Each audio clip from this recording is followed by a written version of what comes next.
On the contrary, the few years that I was able to work in America, they pay me Social Security once I turned 65. Shouldn't this situation be corrected?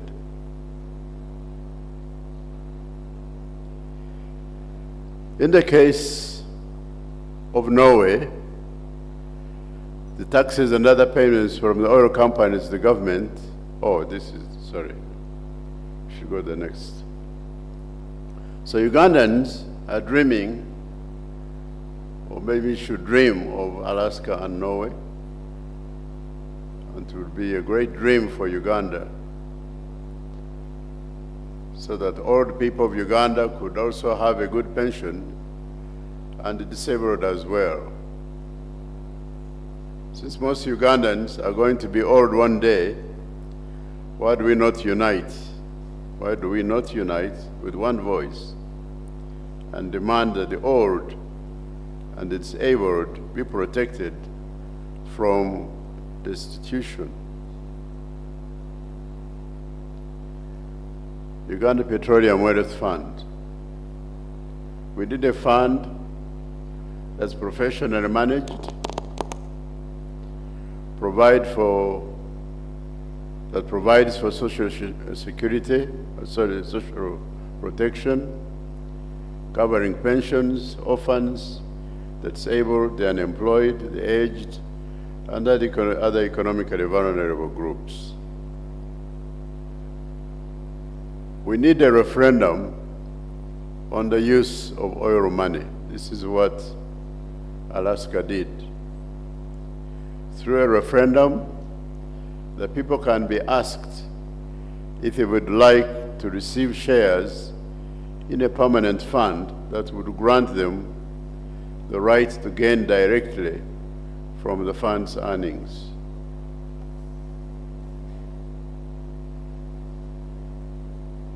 With that fund in place, all citizens would benefit from the country's oil wealth and would be allowed to participate in the decision on how to allocate it. The decision on how to spend oil royalties should not be made exclusively by civil servants and politicians. And believe me, I've been there. I'm a civil servant and as a politician. We need a referendum so that, because only a participatory, inclusive, people-driven and bottom-up, that is democratic decision-making process, can ensure that the oil wealth is allocated efficiently, non-corruptly, and equitably. We need a referendum. Once the citizens are made shareholders in the fund, they would be free to meet annually or yearly, select directors, and to receive an accounting from the managers of the fund. We should learn from Alaska. These ideas will not be popular with the politicians, I beg your pardon, and bureaucrats who would like to have a stronghold monopoly on the management and investment of the oil revenues. However, the oil is the people's property, and the decision on how to dispose of it is ultimately their right. The people of Alaska have shown that such participatory management of a public resource can be undertaken through a democratic process, and that the process can be managed equitably and efficiently. There is no reason why Ugandans could not attempt to benefit from the experiences of Alaska and Norway. 20 to 50% of the net revenue from oil could be placed at the disposal of the people. In my estimation, as much as 50% of the net revenue from oil could be placed at the disposal of the people of Uganda by means of a Uganda Petroleum Wealth Fund. Political unity is required to make oil the blessing of Uganda. Opposition parties should embrace the general outline of this blueprint with enthusiasm rather than turn it into a disruptive political football. It would be groundbreaking for the incumbent government and the opposition to stand shoulder to shoulder to maximize an opportunity that at best arises once in a lifetime. Such cooperation will be rewarded with the greatest of gratitude on the part of the people of Uganda, recognizing that for once, politicians refuse to turn a blessing into either a totalitarian or a sectarian curse.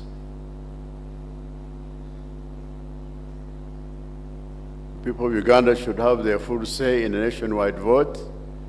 Without such pressure for full participation in the deciding this matter, a precious opportunity for Uganda to take steps toward prosperity for all may well be lost. Nothing will be handed to anyone on a silver platter. But if all Ugandans were to join hands in taking determined action, Ugandan oil wealth would truly turn into a blessing for the whole country in all its segments. I do believe that if the people of Uganda were given the opportunity to choose, they would overwhelmingly opt for the 50-50 division of oil revenue between the people and their government. Thank you very much for listening to me.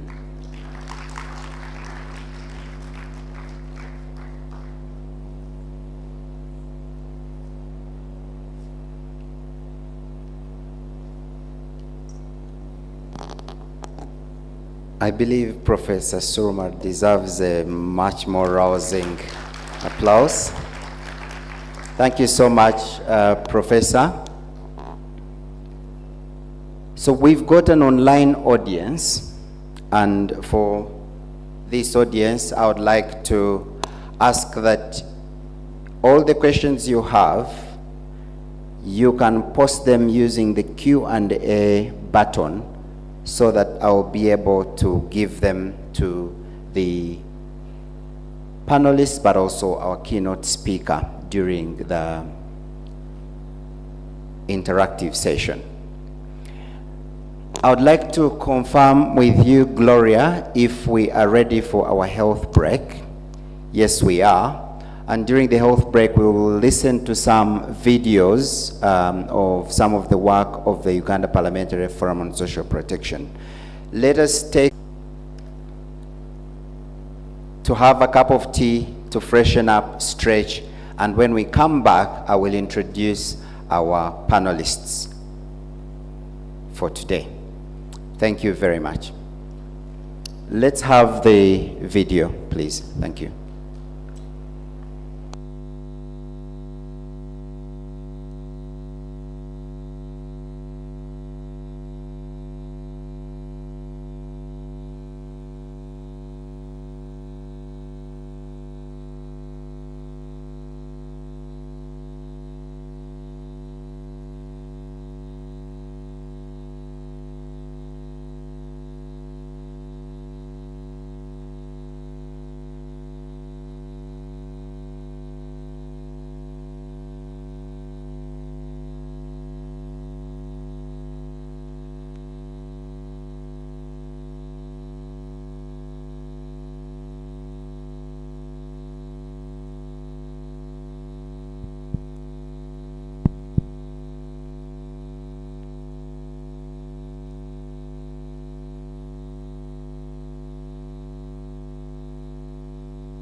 have reached very many offices.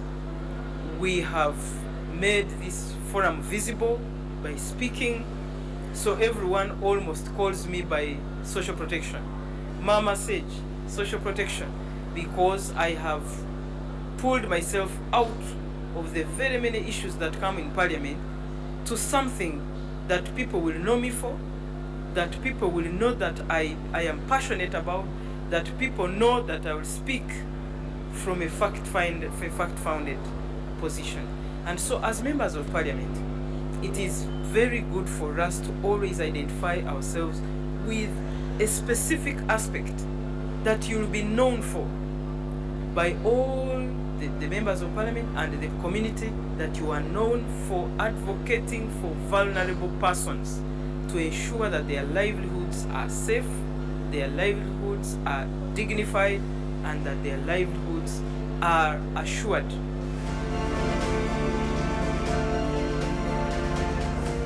You might be aware that the SAGE program, for instance, particularly, has been donor supported for a while, but through our advocacy efforts, we have been able to bring back government seriously on board.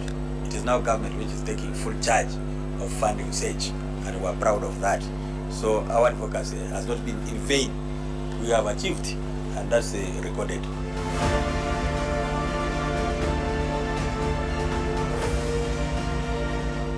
So we'd like to thank government. We'd like also to thank our partners for making sure that this grant was given to the people of Uganda.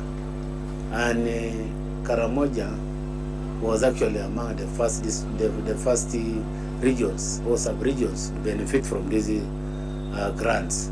So we have seen this grant not only helping the elderly people, but also the children.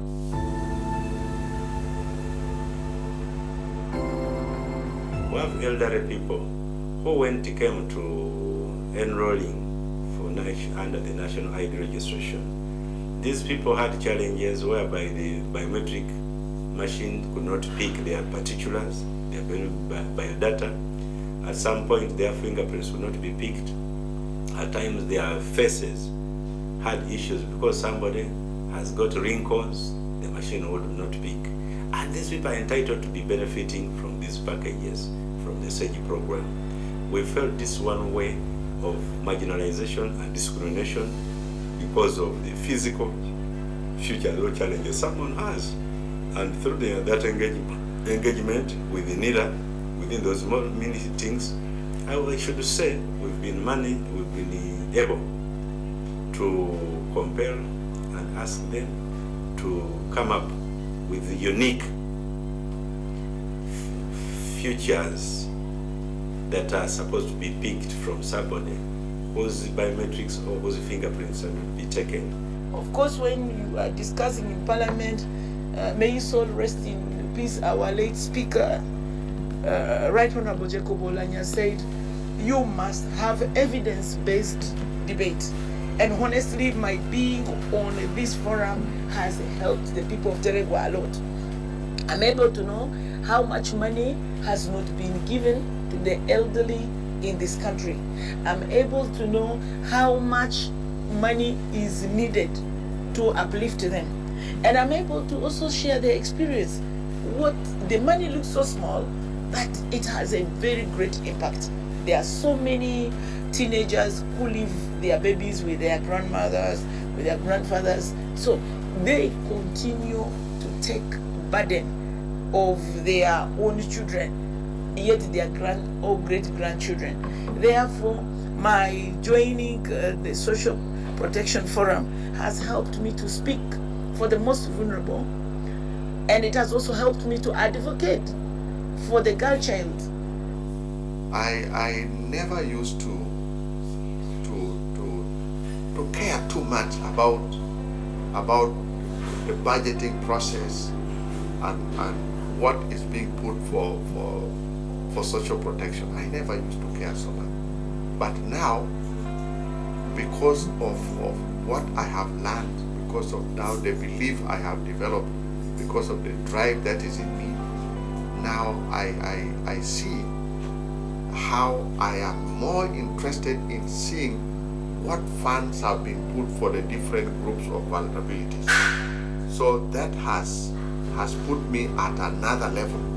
It has given me what to say, because I say it from the real source. I don't just talk on hearsay. When you go to our meetings, I know what exactly to present and what exactly to say, and having been in the field, then I'm ready to campaign for our old people. Even I'm ready to protect them because I know what they go through. Overall, I would say Parliamentary Forum has added a lot of value to the area of social protection. Having them as champions, especially in the area of advocacy, has brought a lot of awareness and a lot of acceptance of this program, especially the Spanish Social Protection Program, which has been the flagship program for government in the area of social protection. And over time, we are seeing also increased engagement in the area of policy development. Parliamentary Forum has brought a lot of ideas in terms of policy development, and they have been participating in several committees of government which are spearheading policy development of the area of social protection. This year has opened our eyes to many new things. For example, the core focus of the forum and for members of parliament largely was about SAGE. So now this year our focus has extended to the children through the Children's System Social Protection Program that is being implemented by WFP, where we are implementing partner. And the same program is not only focused on children as well. It allows us latitude to do advocacy on SAGE, which is a continuous, of course, debate, but then also the disability grants as well, and the whole question of comprehensive social protection interventions and the systematic approach that we've been talking about. And we know going forward that the social protection terrain is going to be more exciting. We'll be having more policymakers who are aware of social protection. We are going to have very robust debates in Parliament on these, and we are looking forward to also having programs like child sensitive social protection programs being rolled out to cover the whole country. And for us as members of Parliament, of course, the most area we want to articulate these issues is the microphone in the House. So when you stand on the floor of Parliament and you are able to articulate these issues and you influence debate and you influence support, then you know you have scored it. And so we as the Uganda Parliamentary Forum on Social Protection, from this advocacy, from the capacity building, we have achieved the National Social Protection Policy. We have achieved the exposure to honorable members of Parliament on what happens with SAGE, what goes on, the cost-benefit analysis, the business case, and the cost of not doing, the cost of a government not supporting social protection.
projects of the government of Uganda, and that money will not be used to finance recurrent expenditures of government.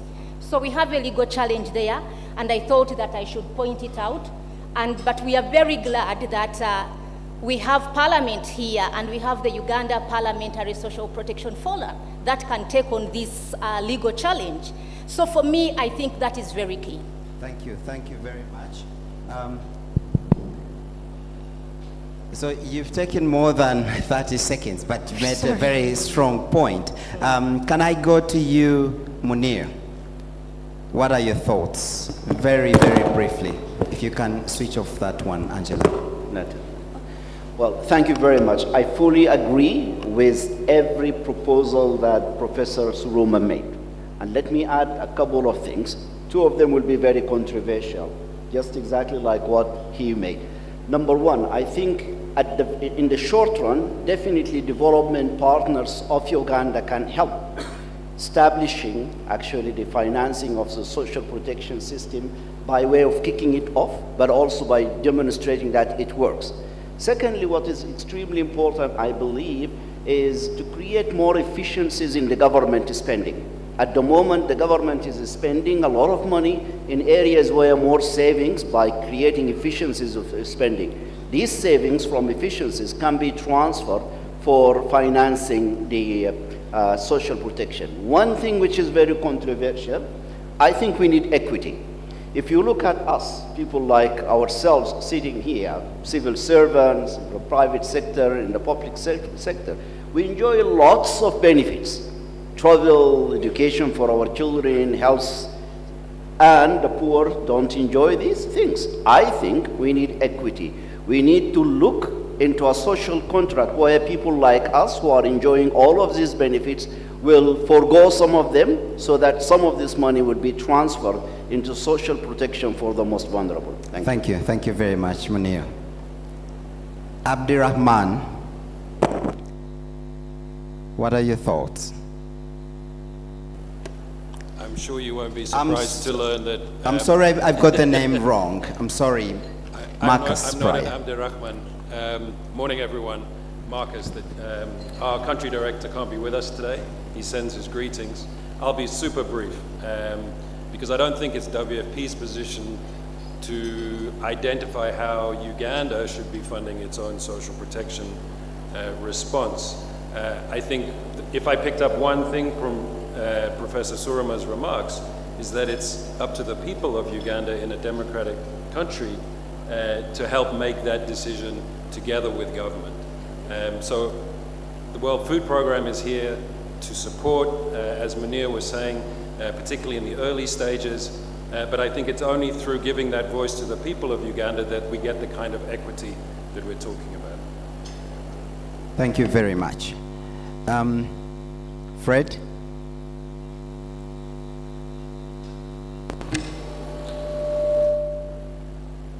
Marcus, thank you very much. If you can mute your microphone, Marcus, please. Thank you. Thank you very much. I think it's a complex question. Reading your documents, I see it says that social protection is a mandate of everybody. So how do you finance everybody? Is the answer to your question. Thank you. Thank you. James. Yeah, thank you very much. I think Professor has attempted to address one of the most critical challenges that we face in the social protection sphere. That is sustainable financing of social protection. He has given us a menu of how we can finance this, and some of this we have tried to apply. However, what I think is a game changer here is when he refers to the oil revenue. And I've told him in private, I support that idea fully because I know financing has been a big, wherever you go, they say we don't have money. Social protection is a priority, but it's an unfunded priority. Now here we are looking at an opportunity in the oil revenue. However, my view on this is that I know the Parliament of Uganda has the powers to create a fund. We may not necessarily have to go the long way of a referendum because as far as I can remember, The last time we had a referendum was when we were voting on return of parties, multi-party system. And it's quite costly, and if we go that route, we may not get what we want to achieve. Parliamentarians are here, so for us as implementers, I think we support the idea. Let's look into it and see how fast you can have it implemented, because the powers are within you to create the funds. Thank you very much. Thank you so much, James. And so I'll go back to you. As the Ministry of Gender, Labour and Social Development, you are spearheading government's work on addressing vulnerabilities among the population. In brief, what are those things that you're doing in the medium term to address this big challenge? Thank you. I would like to start this way. The Uganda National Household Survey 2019-2020 put the poverty count of Uganda at 20.3%, meaning that we have over 5 million Ugandans who are below the poverty line. The same survey puts our vulnerability at a level of 43%. And in essence, this means that about a half of our population is at high risk and has a high likelihood of slipping back to absolute poverty. This is a very big question. These figures are not nice. And I want to tell you that government cannot just look on and watch when we are facing this situation. We cannot leave it to fate. Moreover, we know that the high level of vulnerability to shocks also impedes our national economic growth. We have lessons that we have learned from COVID-19 and many other shocks that we continue to face in this country. To this extent, I think social protection is not optional. We are happy that the government that we serve is cognizant of this fact, and this is evident in the policy and regulatory frameworks that they are put in place. Ladies and gentlemen, you are all aware that we have in place the National Social Protection Policy. We have the Vision 2040, and to cut the long story short, we also have the National Development Plan 3. All these are cognizant of the fact that social protection is not something that we can dispense with. Our social protection that we're talking about is mapped onto the Human Capital Development Program of the National Development Plan 3, and specifically under the sub-program Social Protection and Gender. Government's efforts, therefore, in the medium term to address the challenge of vulnerability is aligned to that sub-program, and specifically in improving resilience and increasing poverty, increasing productivity of vulnerable persons, and for inclusive growth. This objective seeks to expand the scope and coverage of social protection for vulnerable people in this country. In line with this, the Minister of Gender, Labour and Social Development, of course working with other partners, has prioritized the following and is implementing. One is scaling up of existing programs. Mention has been made here of the SAGE, or the Senior Assistance Program, where we started on a pilot. We kept on increasing 10, 15, and now we have covered all the districts in this country, 146 districts over the years, and the total number of beneficiaries has gone to over 300,000. We have also designed new programs, and again, they were pilots. Some of them are still on. You have witnessed one here, the Girls Empowering Girls, which is in Kampala, with support from UNICEF.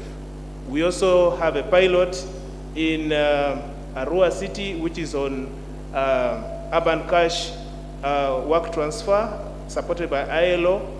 We also have another, which is called Child-Sensitive Social Protection, which we are working on with the World Food Programme and UNICEF. There are many that I could mention. We have Dr. D program and a number of pipeline programs. All these are aimed at increasing the coverage of social protection.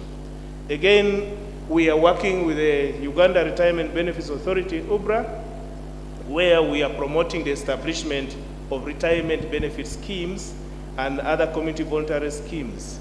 To date, we have 65 registered occupational retirement benefit schemes with a membership of over 40,000 people. In the area of policy and legal reforms, we have done quite a lot. The most recent of this is the amendment that was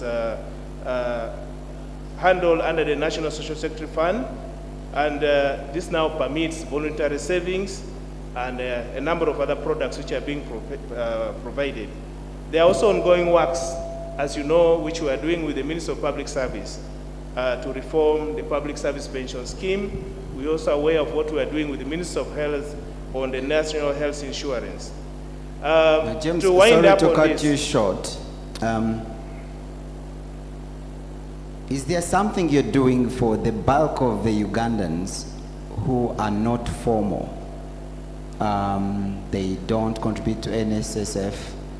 They are also the most vulnerable. Is there something specific you're doing for them? Indeed, as you mentioned, you cut me short. That's what I was coming to. We are working on the National Social Protection Strategy, which is aimed at making our social protection system more comprehensive and shock responsive. And the special focus that we are having on this is extension of social security to the informal sector. And as we do this, we're also not forgetting strengthening our own traditional community mechanisms, because most of the things we have been doing is like we have said the community cannot do it, and yet we know as we grew up, the community also had capacity to do something. So we need also to look back and see how we can strengthen those systems.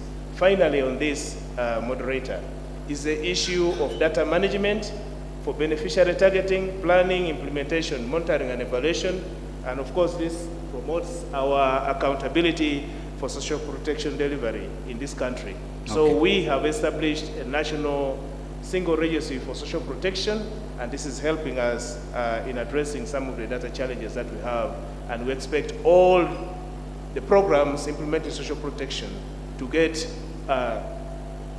onboarded into this system, which is already functional. It was launched in 2021, February.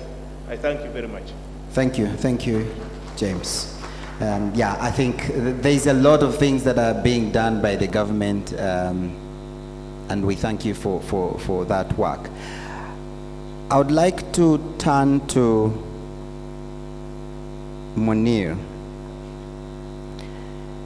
Munir, you're the UNICEF country director, and we know that all over the world, social protection has become a key part of the international development agenda, and indeed national development agenda. What do you see as the role of development partners in expanding the fiscal space for social protection, and how can Uganda position itself within this space? Thank you. Thank you very much. Let me, before answering your question, just mention very briefly a few statistics which show why we need more an expansion of social protection in Uganda.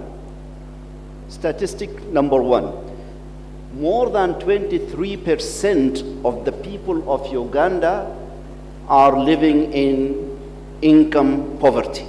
More than 1/5, 23% plus are experiencing income poverty.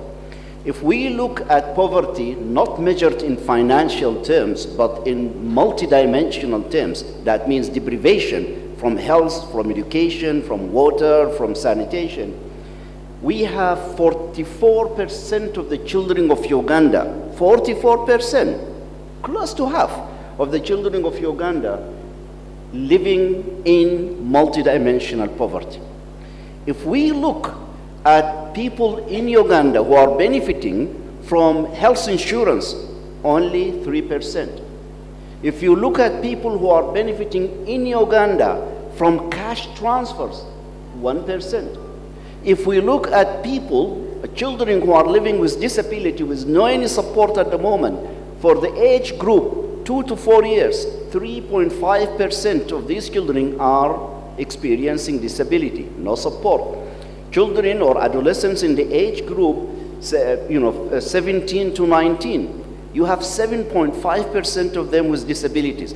This shows you the need for social protection and how little the number of people who are receiving that social protection. So yes, we need to expand social protection services, which means we need to expand the budget, the fiscal space.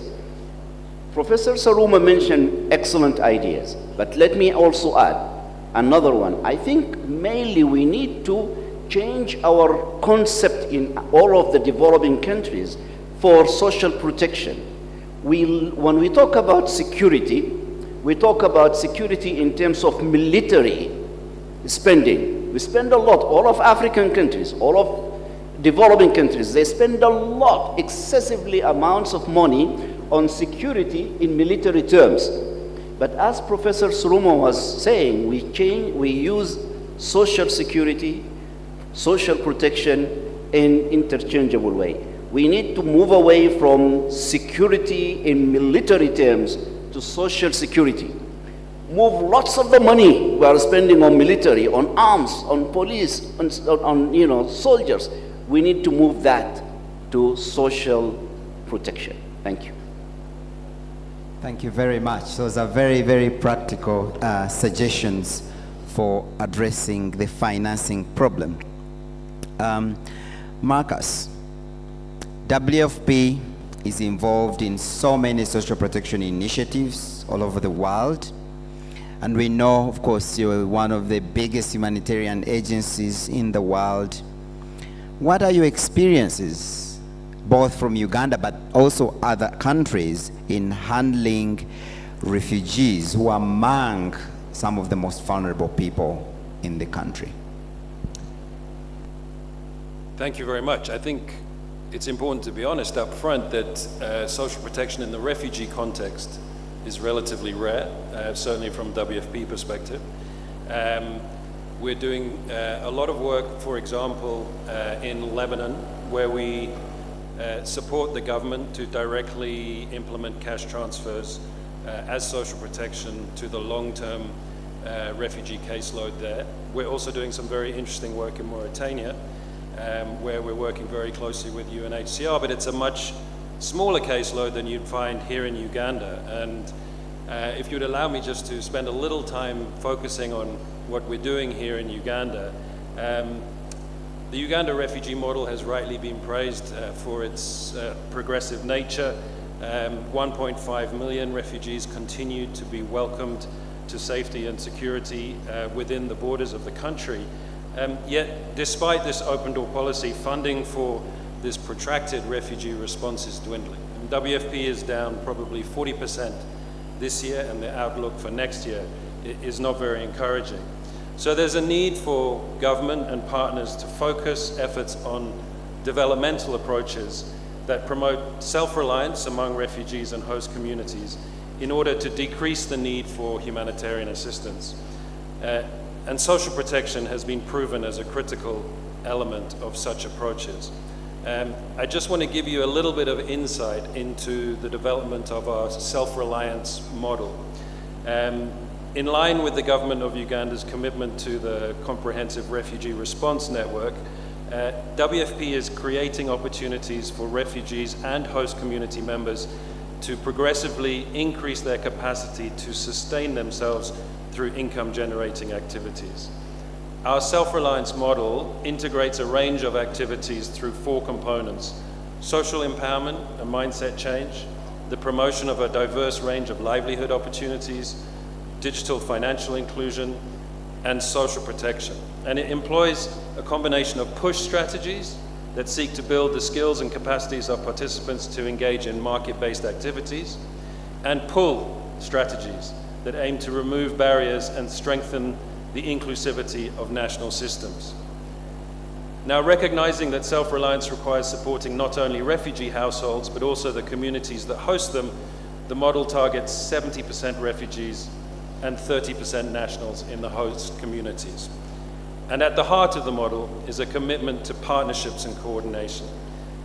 In alignment with UNHCR's livelihood strategy, WFP will support co-creation, coordination, and advocacy efforts for refugee self-reliance. I'll leave it there for now. Thank you very much, Marcus. Before I come to you, Angela, I want to turn to Fred. We all know you as a development economist. We know you crunch numbers, and so we're looking forward to what your insights are on the process of building a more progressive, vibrant workforce in Uganda, given the vulnerability that Munir talked about. How can we build that vibrant workforce for an inclusive economy of the future? Because we know there is a lot of empirical evidence of the impact of social protection. And so again, as Munir mentioned and challenged us, how can we rebalance investments between the physical, security, and related fiscal investments with human capital so that we can optimize that expected return on our young population, the demographic dividend? Thank you.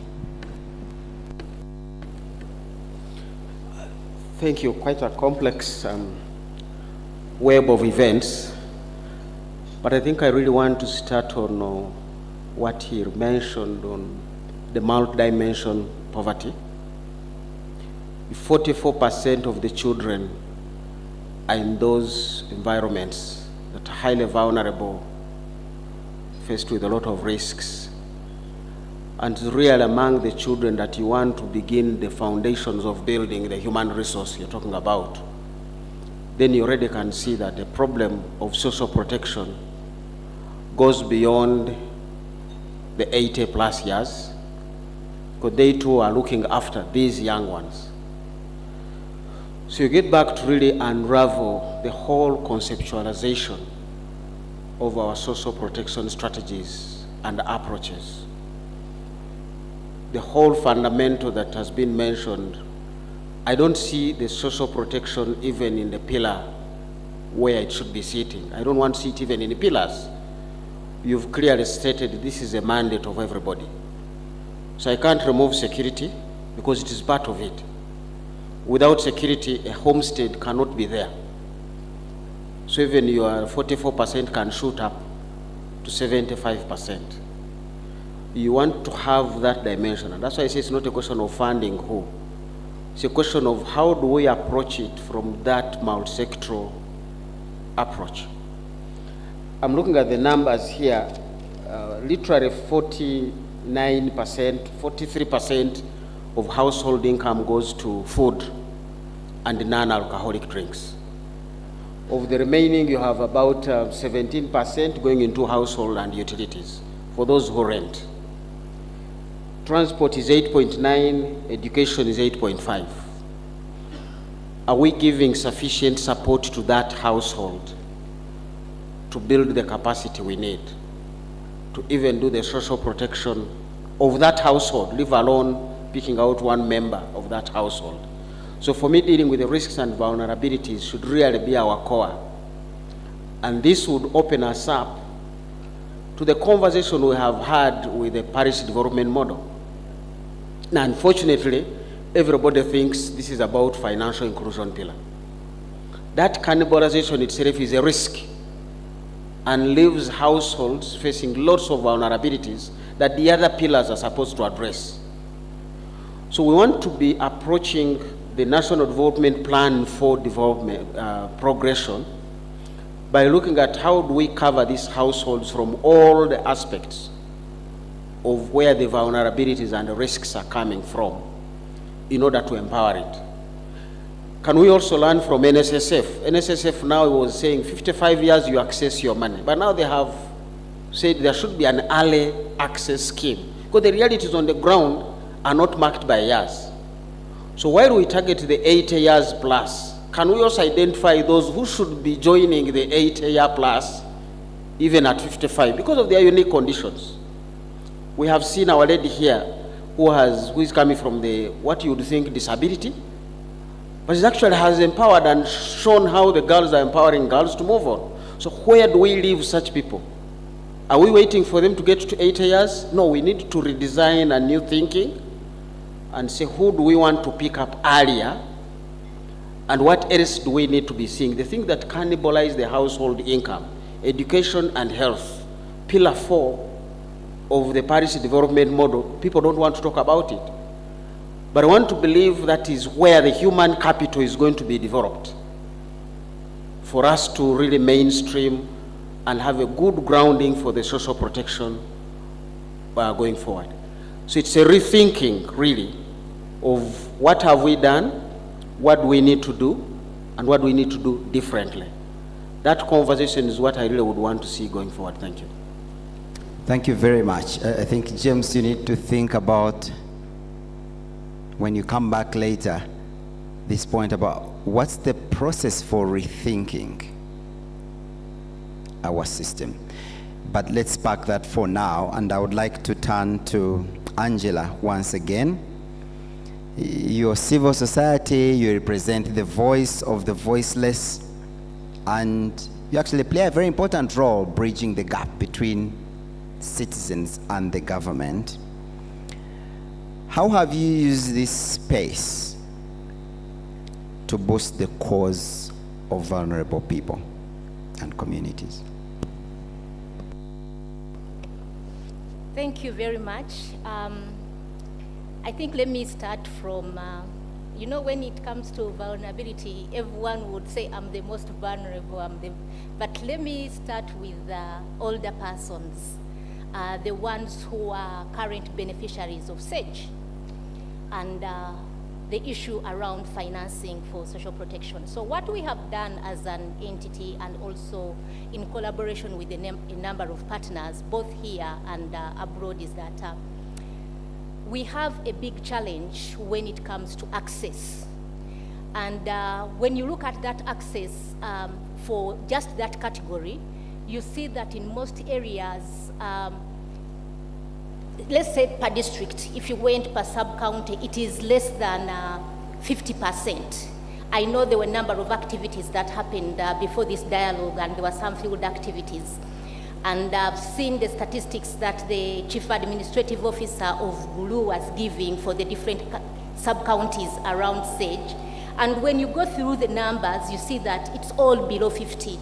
But one of the major issues that we have around that is the requirement of a national ID to be able to access SAGE or the older person grants. That is something that we have been advocating for and working with Ministry of Gender, Labor and Social Development, engaging NERA, because we know that we have big system issues around the national ID. So when it comes to older persons, we have traversed this country. We have been to Rakai, we have been to Busia, we have been to Kayunga. And you find that there are these older persons, some of them are 90 and above, they have never touched this money. And what we are trying to tell government is that having the national ID as the sole requirement for an older person to access SAGE has major limitations. And some of them have confessed to us, like, I have moved to the sub-county, I have moved to the district, and I cannot go back. I was asked for a bribe. I met a 95-year-old lady in Rakai, in Chotera, and she was telling me that the last time she moved, she was put in a border, she fell off, and she almost died, and she said, I'm not going to go back to get a national ID, because I almost died. And some of them are so frail, they can't even move. So the requirement of having a national ID with the system challenges that we have, I think when it comes to older persons, it becomes even a bigger challenge. So many of them are not able to access. We have done the documentation, we continue to do the documentation, and we see it as a very big challenge. And also to mention that the Ministry of Gender has been engaging NERA, and they have said that they needed to get 16 billion shillings to be able to sort out the mess. 16 billion shillings. But that money is not available to gender. But then we have a challenge of unnecessary spending by government. We know that every year Ministry of Finance releases budget call circulars, where they're saying when you're budgeting, please reduce money on these unnecessary things. But when you look at for financial year 2023-2024, the budget for travel abroad has gone up. It is from 90 billion to 110 billion. The budget for these functions, what we call public functions, has also gone up by a big percentage to 54 billion. And you're like, and then you cannot get money to sort out the challenges of national ID for older persons because gender needs 16 billion. Where are the priorities, and have we understood? Because also in having this discussion, we need to understand that what are the state obligations and what are the rights of citizens to social protection. So for me, I find that very disturbing, but also when you look at this title, investment, social protection across the life cycle. When we talk about the life cycle, we are talking about the full spectrum. So either you are unemployed, you are disabled, you are an older person, you are a mother who has gone to give birth, or you're someone who is doing care work, taking care of someone. That coverage should be provided for, and it is very clear. I'll tell you that Uganda has just been reviewed by the African Commission on Human and People's Rights. We did our 6th periodic report, and Uganda was represented over the weekend. The delegation was led by the Deputy Attorney General. And the Deputy Attorney General said that we have a robust framework for human rights in the country.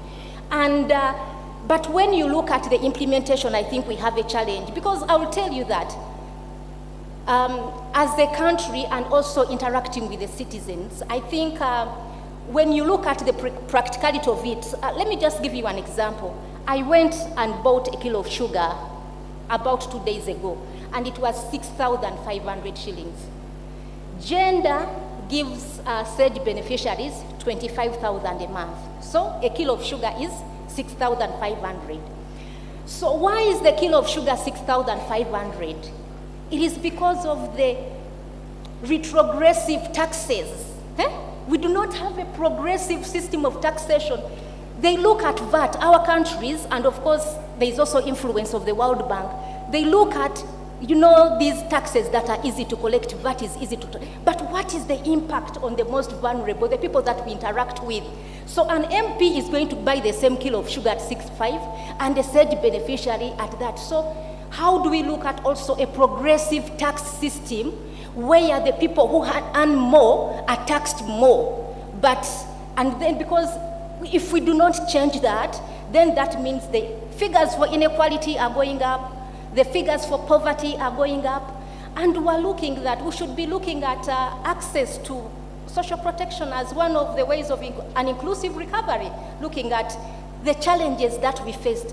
When we go to the communities, I will tell you that even the people who thought that we had some level of coverage, the ones we talk about contribute to NSF, the ones who have savings with the unity trusts were almost depleted during COVID.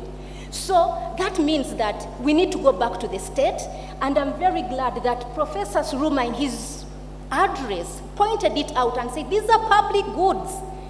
You cannot talk about social protection and divorce it from the state. It's an obligation. I should have access to health care. I should have a roof over my head. I should have access to education, because if these are not provided as public goods, then we are in big problems. The money that would have been used to finance those then leaves me in a dire situation as a citizen of this country. So we need to claim, and Professor Sluma also mentioned that, are Ugandans allowed to dream? This is not just about dreaming, because we are talking about rights. We are talking about the right to social security. And maybe some good news is that during that review in Arusha over the weekend, government announced that they are considering ratification of the African Charter Protocol on right of citizens to social protection and social security. Yeah, that's a very good place to end this. Thank you so much, Angela. James, as a government representative, I want to ask you a very quick question on your efforts as a government. How can we coordinate this passion of civil society advocacy within the context of our national social protection coordination system? Thank you. Yeah, thank you very much. The social protection subsector review of 2014 described our social protection system as one that is characterized by scattered and fragmented interventions by various sectors. And the coming on board of the National Social Protection Policy was partly to provide a cure to that fragmentation that had been observed under the review.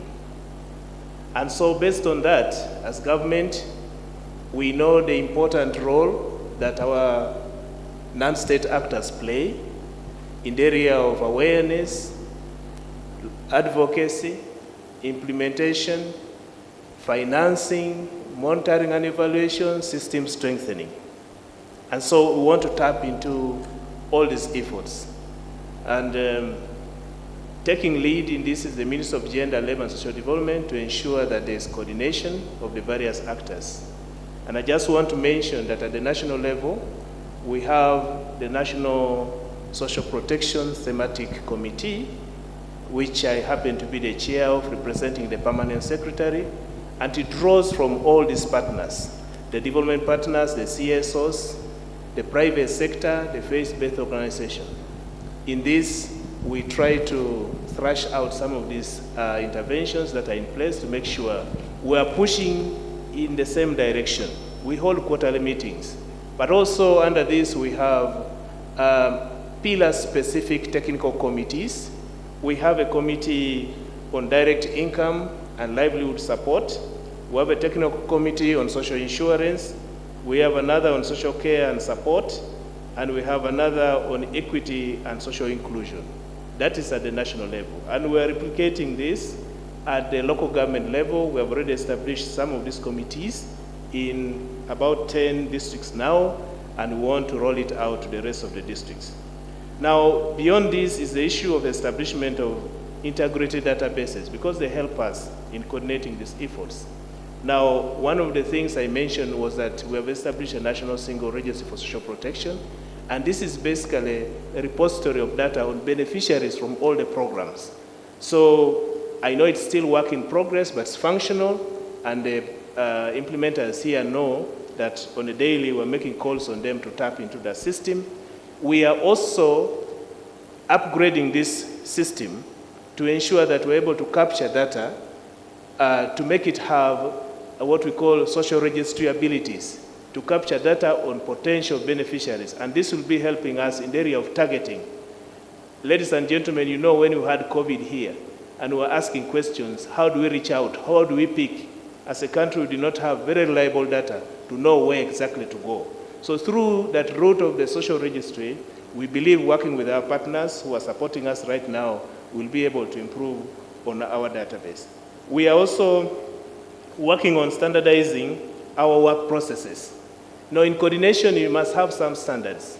And here we've come up with a number of guidelines. For instance, under the labor-intensive public works, we have guidelines.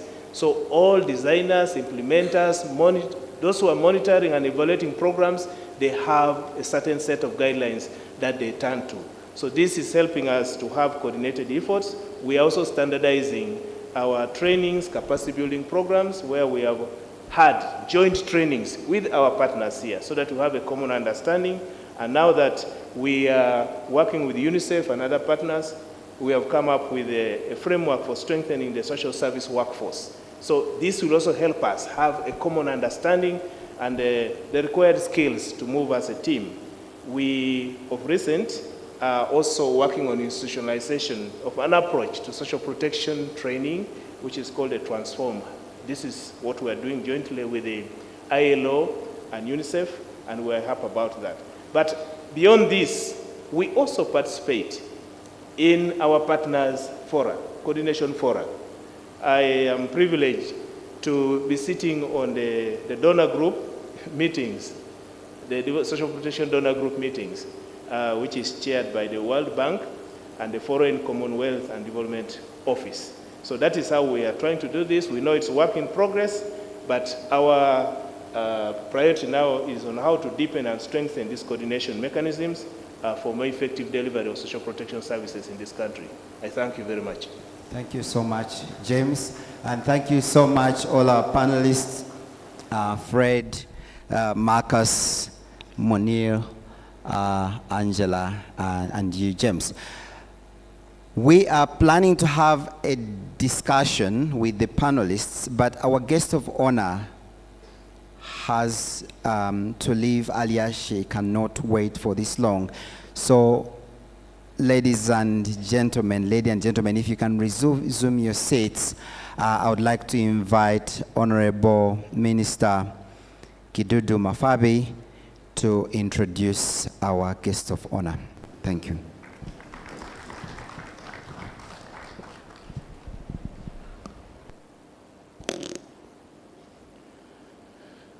Ladies and gentlemen, all invited guests, our chief guest, protocol observed, it's my pleasure and honor and privilege to introduce the chief guest, the Right Honorable Rebecca Kadaga.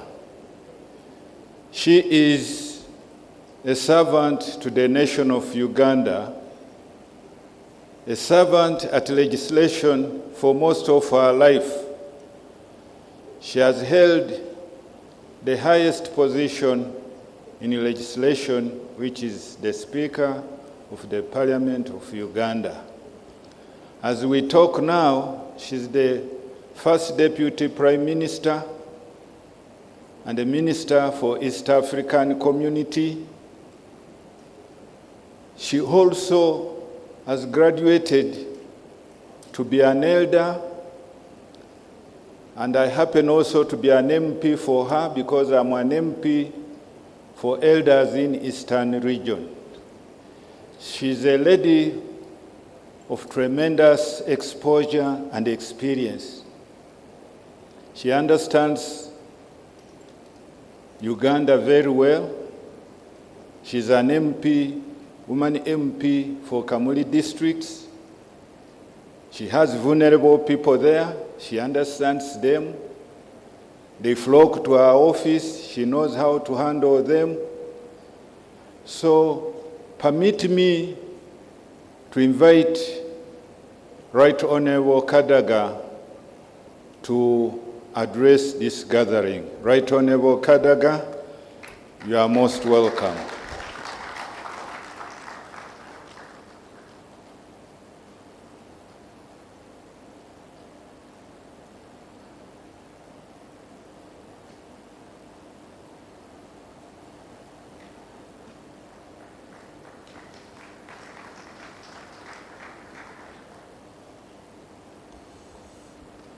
Thank you very much, Honorable Minister of State for the Elderly, Honorable Kabahenda, Chair of the Parliamentary Forum on Social Protection, and other members, officials of the Ministry of Finance, Gender, also the Prime Minister, representatives of the UN, development partners, our good friend, Dr. Suruma. Let me appreciate all of you for having taken time off your busy schedule to participate in this Social Protection National Dialogue under the theme, Investment in Social Protection Across the Life Cycle. Your presence here is testament of your commitment to ensure that every Ugandan, especially the most vulnerable, are secure, resilient, and able to live their full potential. The biggest question of our time has been how to ensure that social protection is financed in the most sustainable manner, in line with the Sustainable Development Goals and specifically SDG 1.3, that calls upon countries to implement nationally appropriate social protection systems for all, for reducing and preventing poverty. That's where we should focus. I've heard the discussion about the oil revenues, heard the discussion about other sources of income. Please work to explore all of them. And I hope that out of this dialogue, we shall come to some conclusion along those lines. Let me appreciate government for the efforts made towards ensuring that social protection becomes a reality. I was happy to see a number of old people explaining their experiences in the use of the social protection grant. I've seen some animals, I've seen some pigs, I've seen some small houses. I think something is happening. I think a foundation has been laid. We now need to make it really completely national, regular and predictable.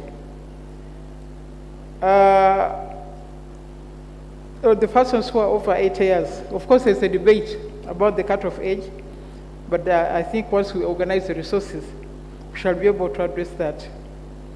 A number of other government-funded social protection interventions, such as special grant for persons with disabilities, and more recently, special enterprise grant for the older persons, are a significant step towards a comprehensive social protection system. However, a lot needs to be done to increase the fiscal space for social protection. Let me thank Dr. Siruma for pointing us to us where that funds can potentially come from, the revenue. The mineral resources of this country present a much needed opportunity to invest in our human capital, and what better way than through social protection. But of course, the mineral sector is one of the least developed.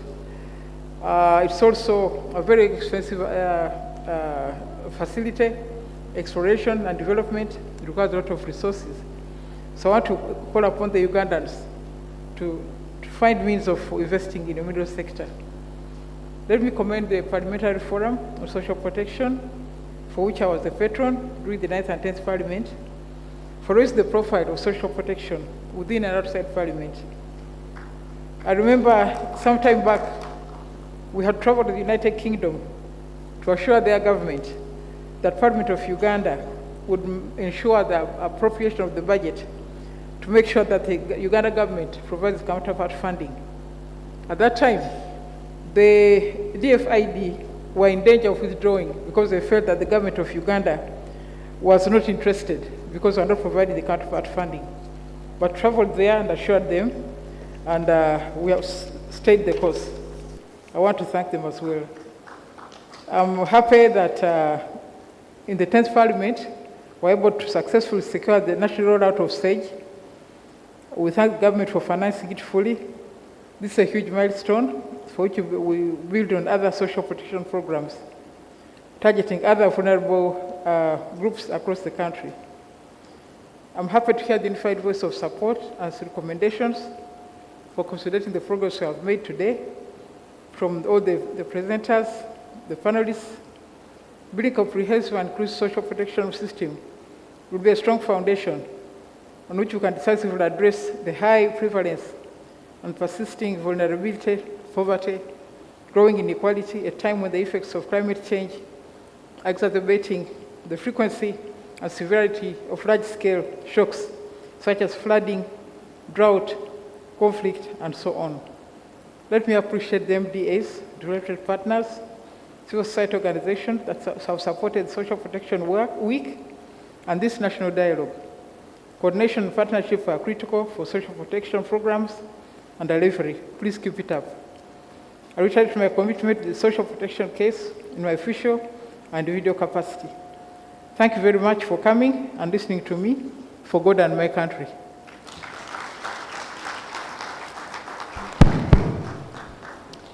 Please give another warm round of applause to Right Honorable Kajaga.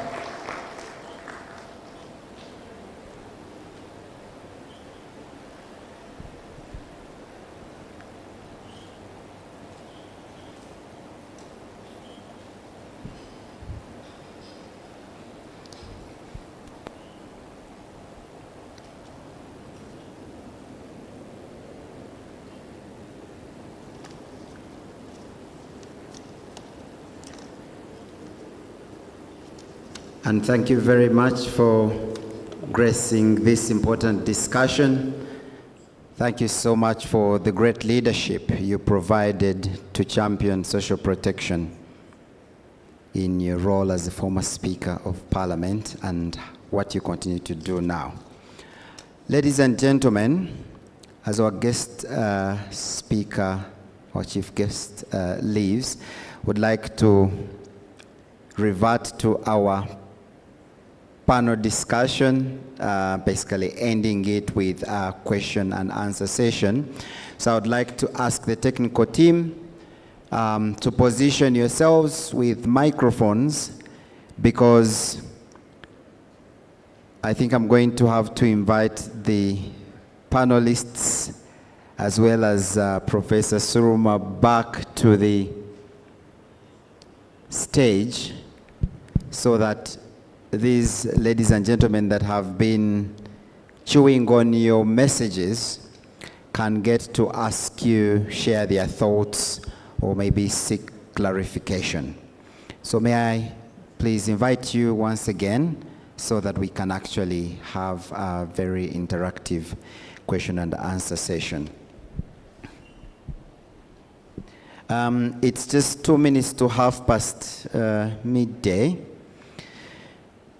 I think if we can take the next 20 minutes for this session, that would do us good. Before then we can actually have remarks from the chairperson, launch of the GEG-MIS and handover of the single registry.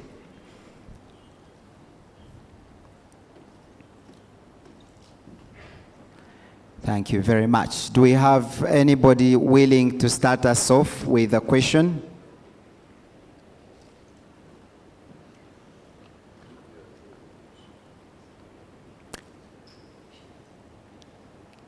Okay, we've got 3 hands up, so we'll start with you. Please mention your name and who your question or comment is directed to, and please keep it within maximum 30 seconds. Thank you. Thank you. My name is Alfred Okwonzi, the District Chairman of United States of Arua. My question goes to James. The recent payment, the previous payment had 532 beneficiaries from Arua for SAGE. And then the recent one got 89 of the 533 dead, giving percentage of the beneficiaries of SAGE who died 17%. To me, the question I have for you is it possible to reduce the age from 80 to 75% so that the beneficiaries keep getting this SAGE money? 17% is very, very high for me. Thank you very much. Number 2, the question number 2 goes to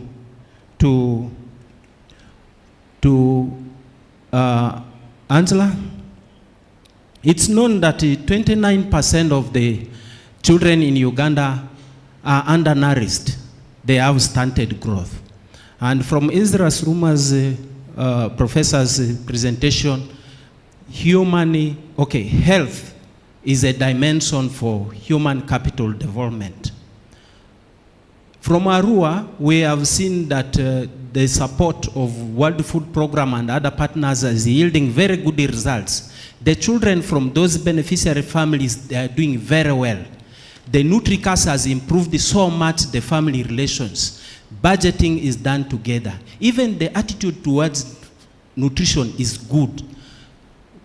What plans are there to scale up the best practices of NutriCast that we have seen on the ground, to scale it up? Because 29% of the children in Uganda are stunted. That is not good for us for human capital development. Okay, thank you so much. I'm sorry, I need to cut you short. We really have to manage time really well. Thank you. Thank you, sir. Okay, thank you. There was a hand here. Please bring the microphone here.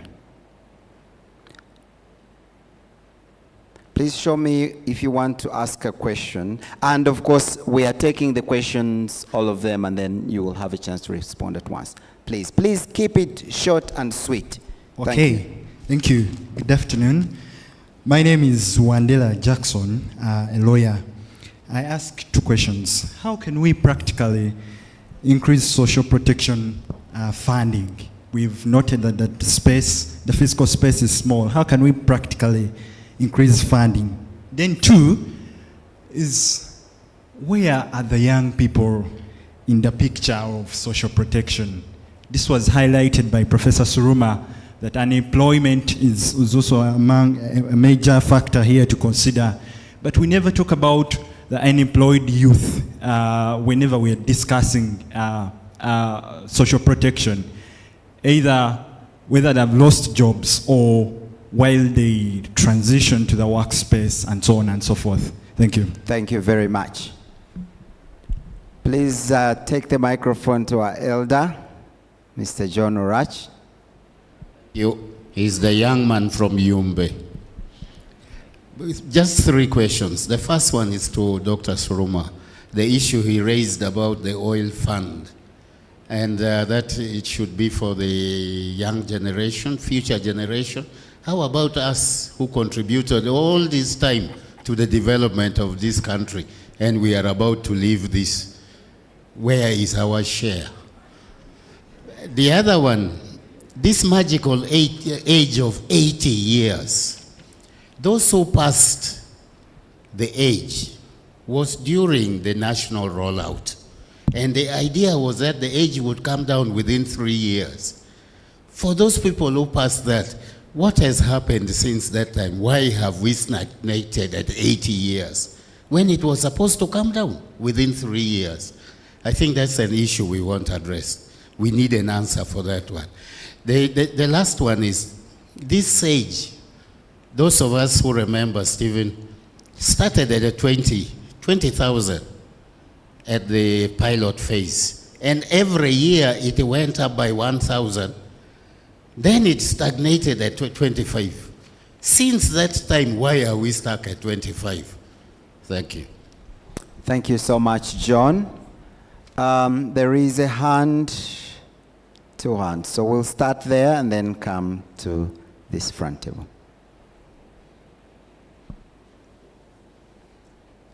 Thank you so much. I'm Bob Atwine. Uganda has the youngest population in the world that accounts to 78% of the population. Approximately 20% of these young people is unemployed, meaning they certainly don't have the basic needs they need. And as you know, maybe they are idle somewhere in the villages, marrying when they are idle, when they are jobless, contributing to the high number of population. So where is the space for the young people in social protection, and what is the future of our country? Thank you. Thank you very much. So two questions about the youth, James. Yes, ma'am, please come. Thank you very much. My name is Atori Elizabeth, and I work with civil society. My questions are two. One, as has been stated by the panelists, our vision 2040 underscores the importance of ensuring that we address risks and vulnerabilities. Under our social protection policy, a key recommendation is for the National Health Insurance scheme to be rolled out in order to ensure that we are reducing the costs associated with health for everyone. What are we doing as a nation to see this to life, and why has the bill been seated for, I don't know, 3 years now, since the president declined to assent to it? My other question is in respect to a challenge that was raised by Angela around the national ID and integration of the national ID system with social protection.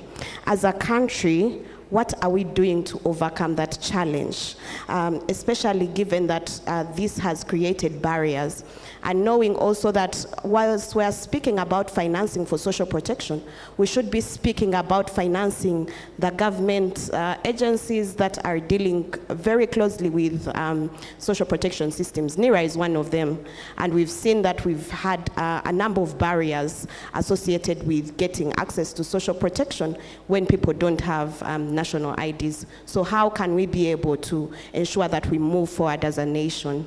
That one specifically goes to gender and also to our development partners. Thank you very much. We have we actually have 3 questions over there. 4. Thank you. My name is Zengabwa Simon. I work with Koboko District Local Government. My question goes to James Ebitu. He did mention that there are also options for informal social care and support services at the community level. And I want to ask that how do we ensure that the traditional social care and support system, which used to be there, can be revived amidst challenges around negative mindset of communities who think that every support should come from the government.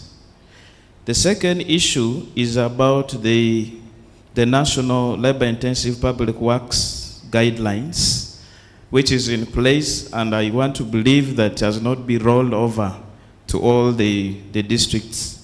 How do we practically ensure that this guideline guides all the actors in social protection, but also using it as a tool for building resilience amidst reduced funding? Thank you. Assalamu alaikum wa rahmatullahi wa barakatuh. Assalamu alaikum. My name is Aziz Kiria, General Secretary, National Union of Government and Allied Workers. I have an issue because I think government is trying to run away from what they are supposed to do. Currently, there is a bill which is talking about pension fund. While government has been catering for the retired civil servants, and as much as for us trade unions who have been having challenge with people who are getting pension, the delays and all that, I think when they come up with this, why are they running away from the obligation of catering for the senior citizens who have served this country? And we are here talking about social protection for all. When government is failing to take on the 300 and something civil servants, can we achieve this, what we are discussing, if they are not ready to take on the task which has been there for so long? Thank you. Thank you. Yes, So one question there, the question on the next I have a phone table. here. Okay, so is the order. You go first, man in... Yes, my name is Tony Nsima. I come from Prudential Assurance Uganda Limited. My comment goes to Mr. James. Now, most of your presentation has largely hinged on the government programs in terms of social protection. And it's as if you haven't mentioned any role that is being played by private sector, like private insurance. Thank you.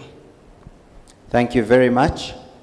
Can you please grab that microphone? And so 2 questions from there, and then we'll come here. Yeah, thank you very much. Richard Ubia is my name. District Community Development Officer from Terego District Local Government. My concern goes to James. James, thank you very much for your responses and for what the ministry is doing. My question is a follow-up. You are aware that we have been implementing a Spotlight initiative, and the achievements were very tremendous as a country. We have been ended. And through this, we have built a very formidable social protection workforce. And with the support from UNICEF, we had the social welfare officers, as now by the policy of the Child Policy 2020. And in our previous engagement, your senior, the PS, informed us that the issue of the social welfare officers is going to be presented in cabinet to see how they can be part of this social workforce. I wanted to hear how far this process has gone, because we realize that there's a gap in terms of protection, especially at the local government and sub-county levels. You are aware that we have the CDOs, and with our numerous government programs, the issues of social protection is a little bit at a stack.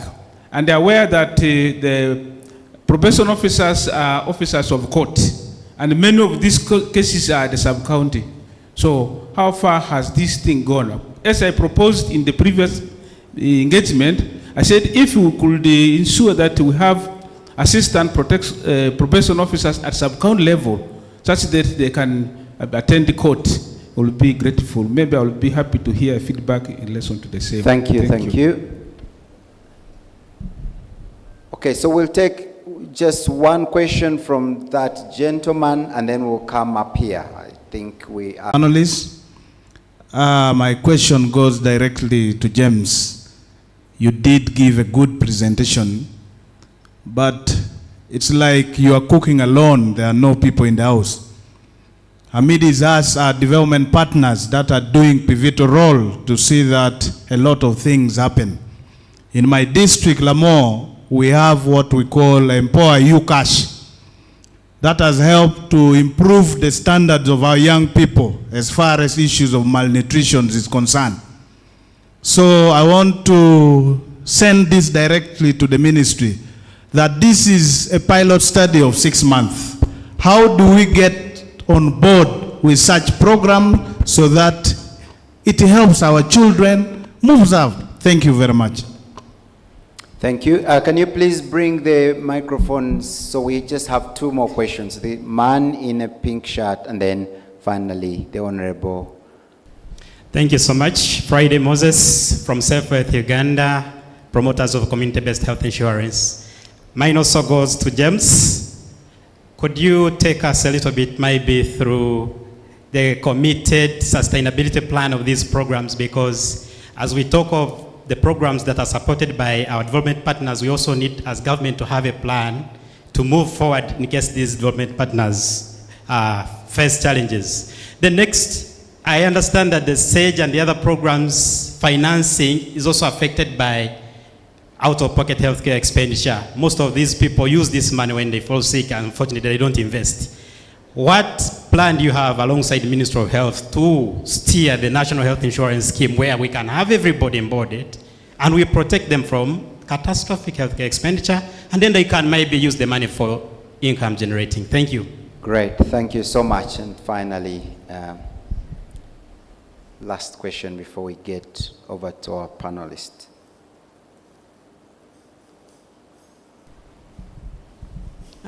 Thank you, moderator. My name is Peg Joy Wako. I'm a national female member representing old persons. I have 2 small issues.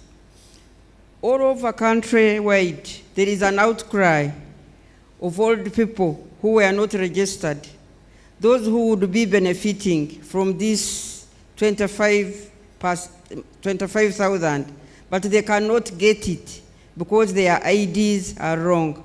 I thought this would have been a right dialogue if we had somebody from NIDA and we discuss this thing once and for all, because we have done whatever we can do.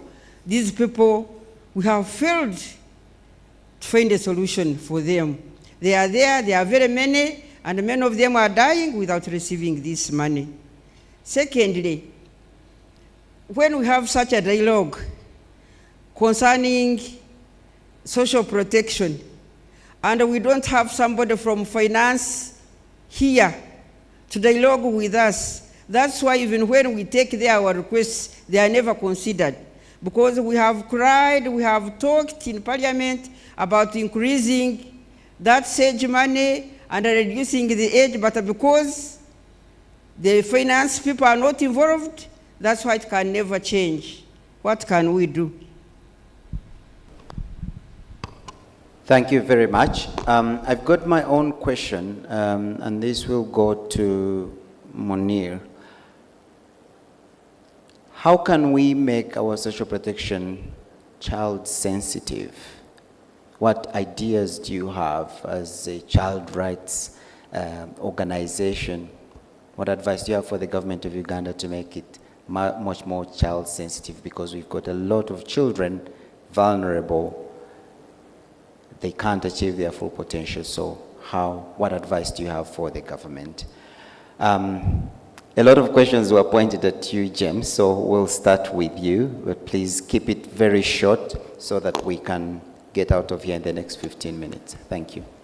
Thank you very much. Dear participants, I love the questions, and I think next time we should organize a workshop and so that we attend to these questions more comprehensively. Now, the first question I received was from Alfredo Kwanzi from Arua, and he's complaining about the people who are dropping out, and then the replacements are not being done in good time, and some money is not being spent according to what he expects to be paid in his district. He's also proposing reducing the age from 80 to 75. And I think there are many questions which have come on this subject. I want to mention that this proposal is on table. Indeed, when the national rollout was approved at 80 as a threshold for a cut-off age, there was a roadmap that would annually, that is limiting our capacity to reduce the threshold amount, increasing the benefit amount from 25 to maybe 30 or 40. We have this proposal. Mr. Wandera Jackson is talking about how can you practically have social protection funding from government, or social protection funding in general. I think from the presentation of our good Professor Ezra, he mentioned very clearly how social protection can be financed. There's contributions from government, but there is also contributions from members. There are contributory schemes in place. So when we're looking at financing social protection, let's not only look at what comes from government. There are contributory schemes. You've heard one member is talking, I think he's not in support of the public service pension scheme reform because he's asking for members to make a contribution. So I want us to look at that, but on the side of government, we have to continue as a common voice to advocate for more funding. Everybody has spoken here and is saying there's limited funding. So you, I, and everybody in this room, let's strengthen advocacy. The good thing for us is we have a strong parliamentary forum on social protection. We have to commend them for the effort. They have done their best in parliament to try and ensure there's increment in this, but can that be sustained? Muzee, the young man from Yumbe, John Orach, I think I've answered your question. My brother Tina, if I heard your name well, you are talking about the youth. I think when we talk about the life cycle approach, as an implementing team, we have identified the vulnerabilities at every stage of the life cycle, including the youth. We are talking about inadequate skills, unemployment, poverty, and all these things. Now, the step we have moved to is to propose what kind of interventions will address those. We even know them, what should be done, but the issue still remains funding. Again, it goes to the same argument that can we advocate for more funding? Can we introduce an employment benefit for the youth? Can we continue from what we have to ensure that the issue of skilling is stepped up to cover all the youth who are affected by this? Can we even think about livelihoods so that the enterprise support that is happening now is extended more to the young people? So there are all questions around this. The ideas are there, but it all boils down to sustainable financing. From civil society, the issue of the National Health Insurance Scheme, which is being spearheaded by Ministry of Health. It has been quite unfortunate that this process has taken quite long, but from what I gathered a few weeks ago is that the bill is being resubmitted to Cabinet very, very soon. So let's wait and let's pray. There's every belief that the provisions that have been included there now are stronger and may convince the powers that be to make it pass through. The national ID challenge, we cannot go against these suggestions that have come up. We really need our people to benefit, and national ID should not be a hindrance. Now, as a ministry, which is responsible for the implementation of the SAGE program, which has kept coming, we know national IDs are important, and there's a reason why they were introduced, even the digitized payments and so on.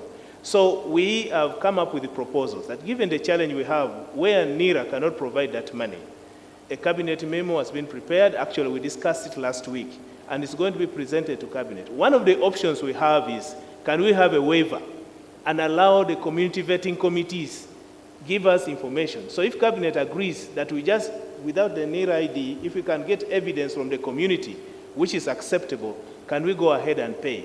So these are proposals which are put on table and will go as part of the cabinet memo to cabinet for consideration. We shall inform you, but we have not abandoned the idea of working with the NIRA to have registration done. We had hoped that the promised national registration would sort out this problem, but looks like they are having financial challenges and they are not going to do that any soon. We don't know what is going to happen. We shall be advised. My brother Edobo from Koboko, informal social care support. I don't know whether I have got this very well. The issue of the community support systems, I think it's a basic question, and it goes back to how well are we participating in preparing our families, our communities, to know that social protection is a shared responsibility. So it goes to our own guidelines on parenting. How deeply are we sensitizing our people on their responsibilities? Give an example. A mother or father has taken care of 10 of you all through these years, and 10 of you are failing to take care of a mother. Do you know what that tells about us, this generation? So it's about us working with the cultural institution, the religious institutions, the clans, to make sure that we inculcate this culture in our people to be supportive of their own, even before we look at government. Social protection is a shared responsibility.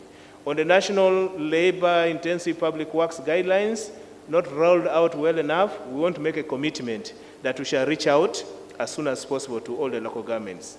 Asiskia, from the National Government and Allied Workers Union, is government running away from responsibility? You know, when you are making this submission, you said government is failing to take care of 300. That's already an indicator that there's a problem in the existing system. The burden of payment of pensioners is so high, and that's why there are payment delays and so many other things. So part of the cure to this is to make it a contributory scheme. That's the objective of the National Social Protection, the Public Service Pension Scheme. Can we make it contributory like those in the private companies are doing? A worker contributes 5%, and then the employer contributes 10%, so that's as sustainable as now we see in the NSSF. So the answer to this question comes also from the challenge that you have seen. Why is your pension payment delaying? Why is government failing? It's not sustainable to finance it through government. And now it's going to even to be worse with the salary increments for scientists. Somebody was supposed to get about 200,000 as a package. Now the salary has been increased. It will require about 1 billion as gratuity or retirement. So the burden is even going to grow bigger with the salary increments. The other one is my brother, the DCDO from DCDO, Spotlight Initiative. We have worked on a structure. We've discussed it with the Minister of Public Service, but approval of these structures have been delayed by the government's suspension of recruitments. So we're waiting for the restructuring process. You have heard about rationalization of enterprises and public expenditure. So this has not yet gone to cabinet as was promised, but we're pursuing it. We know where we are, and it's something that we look at. I know for sure the position of assistant probation officers was provided for in the proposed structure. There's something from my RDC, Osborne Ocheng. I call him my RDC because I worked also in the district where he is. It looks like we are cooking alone. No, we are not cooking alone. We are all here. We are all in the kitchen. The pilot, we are happy to hear about that pilot. Share information with us. We learn from pilots, and we want to see how this can be replicated in other places. So that's the information take home. My team is here. We shall capture that and get back to you to learn from that pilot. I think finally, not finally, the community health insurance. We have been working on this as a team. The issue is sustainability. We have our partners who have helped us in this. They have been making some contributions. So just like we talked about other voluntary schemes, we want to encourage our teams our communities to contribute to community health insurance scheme. But the issue is, how do we sustain them? And the other question is going to be answered by the health insurance scheme, which is being submitted to Cabinet. I hope it will capture some of the things that we have under a community health insurance scheme. But it's a good practice, and we have seen the benefits. The question is sustainability. How can communities sustain them? Maybe in the future we shall say, if you drop a coin, then government also adds something. We have seen it happen in other countries. Where you drop a coin, government also contributes a certain percentage. But are we ready for that now? These proposals we know of, but the key question is how much, to what extent can we finance this? Lastly, Honorable Joy Wako, she calls them small issues, but issues from honorables are not small issues. The issue of NIRA, I think you're aware, we have already answered, we are dealing with it. We hope the waiver may be approved. If not, we have to go the hard way. Then Minister of Finance not being here, they have always been with us. We don't know what has happened today. We shall still get back to them and we engage them. But it's our prayer that we work on this as a team to continue with the advocates for social protection. That's what I was able to capture, and I thank you all for this.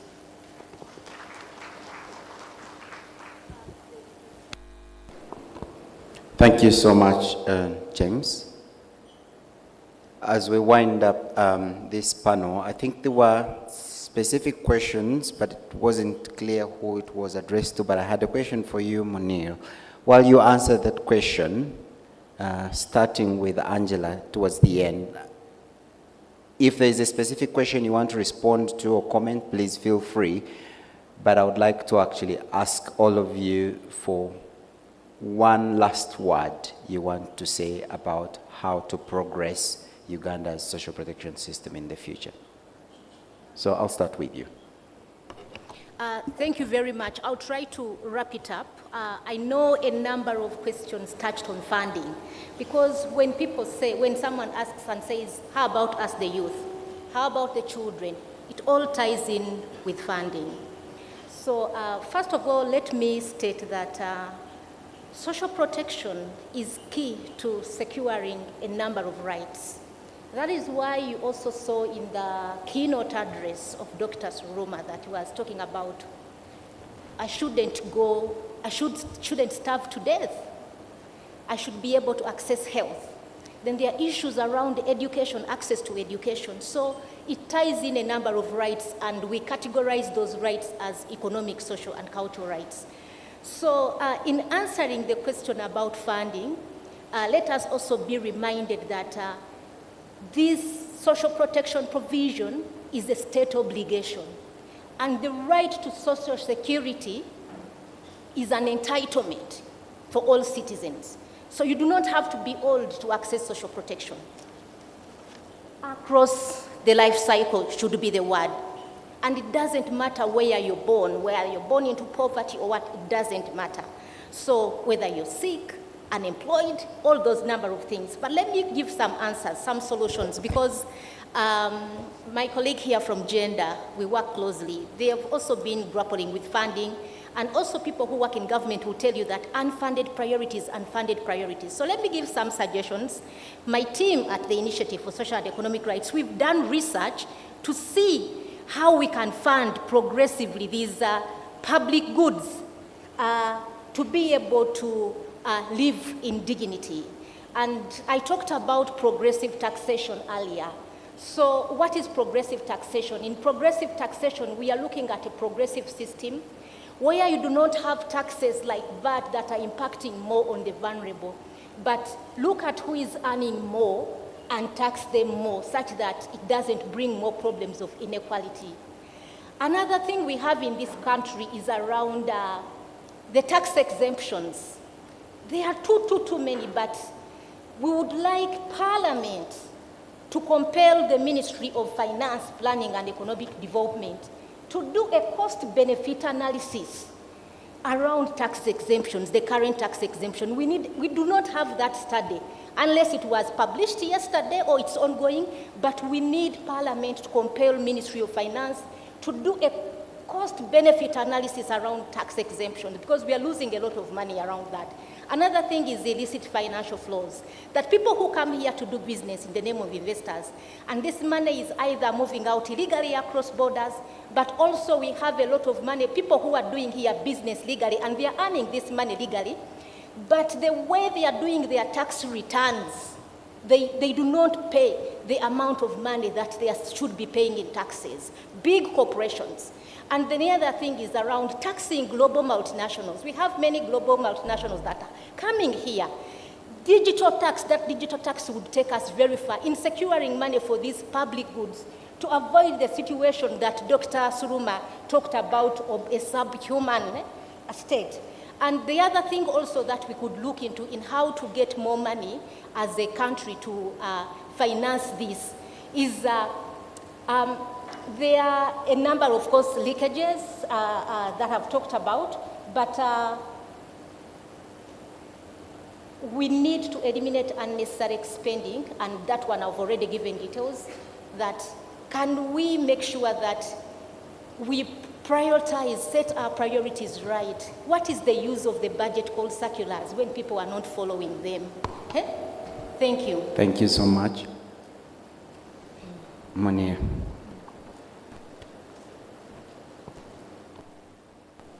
Well, thank you very much. Let me start with the question you have asked and then sharing some thoughts as you have requested as well. With regard to how to make the social protection system in Uganda child sensitive, let me start by saying that the way I look at a child sensitive social protection system is the system that is able to identify children with life-threatening vulnerabilities and then addresses these vulnerabilities. So who is living in life-threatening vulnerabilities in terms of the children in Uganda? I will say children who are facing stunting, children with malnutrition who are facing specifically stunting. It's quite a large percentage of children. Stunting is a life-threatening vulnerability. So we need the social protection system to address this vulnerability, identify these children, their households in which they live, and target them. If we don't do that, the life of these children is at risk. Secondly, we have another group at a very big risk.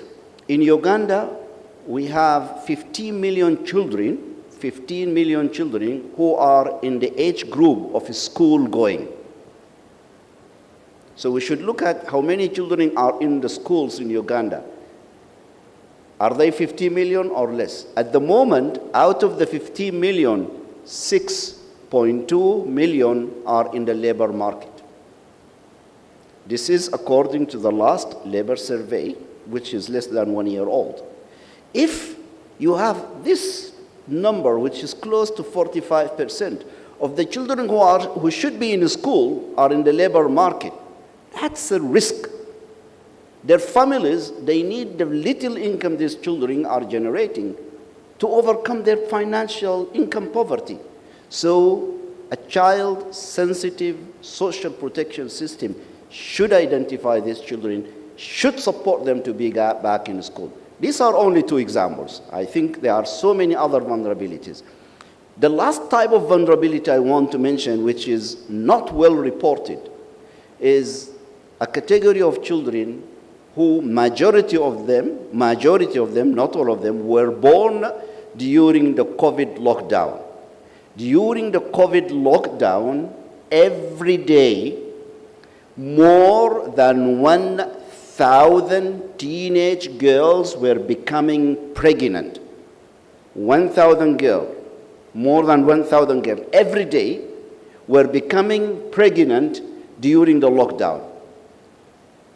And we are talking about the statistics taken from the health facilities. Imagine the teenage girls were pregnant, but they never visited a health facility. What has happened to the babies of these girls is a big question, and they are very vulnerable. Why? Number one, all of those pregnancies and deliveries we believe were unwanted deliveries. And we read in some of the newspapers during the COVID lockdown, some babies in Karamoja were being sold. We know the majority of these babies are facing problems of disputed fatherhood. They don't have birth registration. They don't have any birth registration. They are vulnerable because even their identity is not clear. We need to target the teenage girls who are in this situation. One of the things we are doing in UNICEF, together with KCCA or the Ministry of Gender, is addressing this category of girls through the Girls Empowering Girls. So we need to make our child protection system more sensitive. But this takes me to, you asked, what is the thought I want to take from here or I want to share? The major challenge is that we have very few vulnerable people in Uganda in different age groups, very vulnerable, but who are not receiving any form of social protection. As I mentioned, 23% of Ugandans are in income poverty. 44% of the children of Uganda are in multidimensional poverty. How many are receiving cash assistance? Less than 1% of the population of Uganda. There is no time to waste. Thank you. Thank you so much, Munir. Marcus. Thank you. So social protection as a pathway to self-reliance, whether amongst refugees or the host population. I think at the World Food Programme we see it as a de-risking exercise and a creation of opportunities. When you're working with those who've been left furthest behind, as Munir has just said, they're both resource poor but also time poor. So when you have an opportunity that comes your way to invest in a new livelihood opportunity or income generating scheme, you simply don't have the opportunity to take that step. Or if you do it in a very half-baked way and it fails. And this is one of the reasons that we really felt the need to include social protection in our self-reliance model, and especially the SAGE piece, because it's often the care burden of women at the household level that means they don't have the time, they are time poor to invest in those opportunities that come their way. With SAGE providing support to the elderly, the grandparents can stay at home and take on a large part of that care burden, allowing those who really have the ability to work and earn to go out to work and pursue those opportunities. I should note I came from Myanmar before coming to Uganda 18 months ago. The qualifying age for the old age pension there was 82. So we're doing pretty well compared to Myanmar here in Uganda. We have to start somewhere. I think just watching those videos earlier, particularly the impact of the SAGE grant on those beautifully resilient and dignified old people, and the way that the availability of a small amount of money allowed them to invest and make real progress. I think what we need to do, and this has been talked about by Angela and others, is see how we can make it more of a life cycle approach. The chairman of the United States of Arua highlighted the impact of NutriCash at the very earliest stage of life, from conception to 2 years of age for the child and the pregnant and young mothers. We have the beginning and the end, but what can we do to bring it together across the life cycle? Because my final thought, social protection works. Thank you. Many thanks, Marcus. Fred. Thank you very much. Where is the finance? I worked in his office when he was Minister of Finance. So I think finance is somehow here, in a way. But that helps me to re-emphasize my point earlier of it's not about either this ministry or the other ministry. It's about what are the government budgets doing. I can as well ask where is the Ministry of Health and what conversations are we having with them. When you look at the target group of 80 years plus, they are likely to be vulnerable to malaria. That will chew off your entire 25,000. So when the Ministry of Health is working on malaria programs, we need to be engaged with them because we have an interest there. They are now distributing mosquito nets. I would want every 80-year plus, actually 50-year or 60 plus, to be lined up for a mosquito net. So the conversations are with so many people who should be here. Somebody has just talked about the food and nutrition. I can as well ask, where is the Minister of Agriculture here? Because the people we are talking about, social protection and vulnerabilities, are speaking to those spaces. So really our space of social protection is everybody's mandate. And one of our other core roles we need to do, besides giving out the SAGE and policy issues, is the coordination to make sure anybody who should be doing what they are supposed to do are actually doing it. Because we can only leverage other people's budgets. Not all budgets for social protection are going to come to us. And I'll just end with a story I need to remind him. He came one time and had read the Monitor, and the Monitor had profiled Cancer Institute. You remember those people used to be in the verandas and under the trees. He said, Muhumza, I'm annoyed with this one. We must do something about it. And that's why the Ministry of Finance becomes very, very fundamental, which is the point I want to raise. It's a ministry above the others. He allocated 5 billion to the Cancer Institute that day. And my task was to write a paragraph. And you can check the budget speeches there. We distributed the 5 billion. 3 to construction, capital development. That institute, the building is there because it was sustained over the years. 2 to drugs. And I think a bit of it to human resource. That was in June. He read the budget. With that paragraph there, come December, a letter came from, I don't want to say the entity, but you can suspect, reallocating that money to something else. I said, but cancer, what the minister agreed on is still there. I called the people responsible, and we had to make sure we blocked that transfer. And to make sure the money remains where we put it, we created a vote, Cancer Institute as a vote, to take charge of their budget. The rest is history. So surely the Ministry of Finance needs to be engaged above the other ministries. Now I can hand over to him to tell his story, since I've told part of our story. Thank you very much, Fred. That's a very nice anecdote. Before you come on, Professor Suruma, I just wanted to make one point. I think, Fred, you make a good point. Everybody has a role to play in building secure and resilient livelihoods, as the policy says. And I think there's a very nice diagram that articulates Uganda's social protection system and its role. But I think there is a very central place that social protection, particularly income, direct income support, occupies in this place. So it's true, Ministry of Agriculture can, provide food security.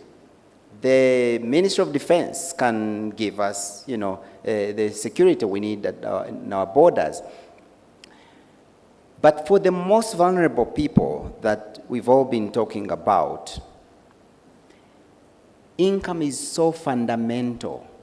If you don't have cash in your pockets, even when there is a free school next door, and you don't have uniform, you don't have money to buy soap and clean yourself, you did not have supper, you're not going to use that opportunity. So I think there is a role for everybody to build resilient families, but income security is so central. It's at the core. And I think this distinction needs to be always made and remembered that yes, because when I remember like 12 years, 13 years ago, everybody was saying, but what are you talking about? We have UPE, we have universal health.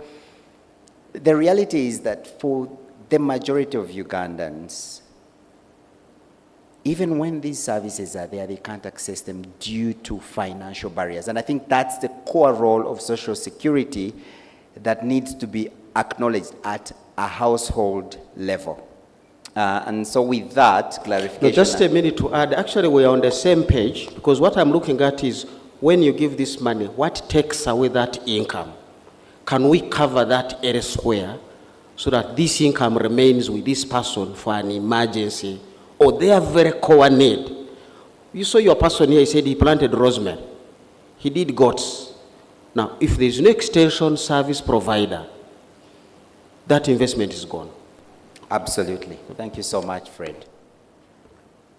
Over to you, your reflections, Professor Suruma. Thank you very much, especially for your remarks about income.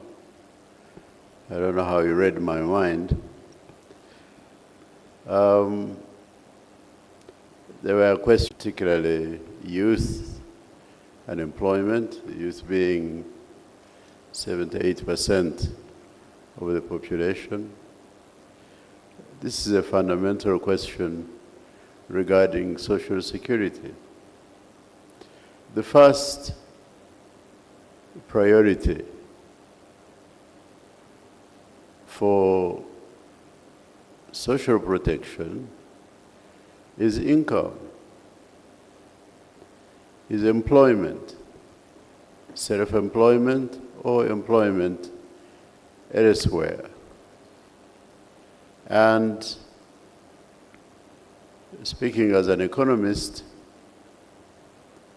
the most important problem of what we call macroeconomics is employment.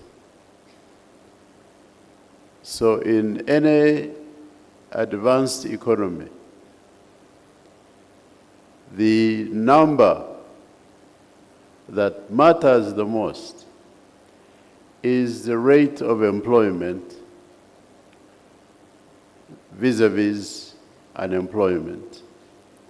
You want to make sure that unemployment does not go beyond a certain number. The moment unemployment exceeds that number, the government is considered to be a failed government, and a new government will be brought in because people must have income.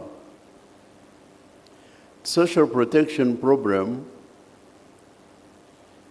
becomes too aggravated and too big to handle when the majority of people who should be working are not working. There is no, where will the government get money to finance such a level of social security or social protection? So, I want to say that as we talk about the future, as we talk about oil money, definitely the number one focus for economic policy is full employment. That's the purpose, that's the target of any government regime. And if an economic ideology is not providing full employment, it is a failed ideology and should be let go and another one adopted which can bring about full employment. And we can't compromise on that, and we shouldn't. Then the few people who are left unemployed or for unemployed can resort to social protection while they are looking for jobs. There is some provision for social protection for those who are not employed, but it's a temporary measure. For example, in America, they will give people food stamps so they can access food while they are in the process of looking for employment. So in my view, therefore, even as we talk about oil money, I'm not suggesting that the oil money should just be, people should come in a line and just hand over money to them. No. The first resort of oil money should be as capital for the country to create more jobs. It's then those who are either disabled and totally unable to work, those would be the ones to benefit. The children that Mr. Munia is talking about, these naturally have to benefit. I found in Germany, if you are pregnant and you produce children, you get a benefit from the government. It's part of their social protection program. So, therefore, I don't want to be misunderstood. Oil revenues should provide capital for us as a country to increase employment. And then, for those who are not able to get employment, for those who are over age, or too young, or too disabled, those are the ones to benefit from social protection, and it should be a small percentage. But also, of course, those who have become old enough to get pension, there should be universal pension and universal health care for the country. So those are my views, and I thank you very much for listening. Thank you. Please give them another round of applause. James, did you have one last word, or you spoke already? I think it is very clear to all of us now that vulnerability is a fact of life that we cannot dispense with. And we have seen a cure in it in supporting social protection service delivery, which I said is a shared responsibility. And therefore, as a person who is in playing a coordination role, I would like to encourage all of you as partners that let's join hands and save ourselves, save this country from the cost of inaction or inadequate action in social protection. I thank you all, and I want to thank Uganda Parliamentary Forum for organizing this dialogue. Thank you so much. Amazing. Thank you so much. You may now resume your seats, and as you do that, I would like to move us into the next phase, which is the launch of the Girls Empowering Girls Management Information System. And I would like to invite Ms. Eunice Tumwebaze, who is the Manager for Gender, Youth and Children at the Kampala Capital City Authority, to come and explain what this program is about and introduce a video that you're going to watch shortly.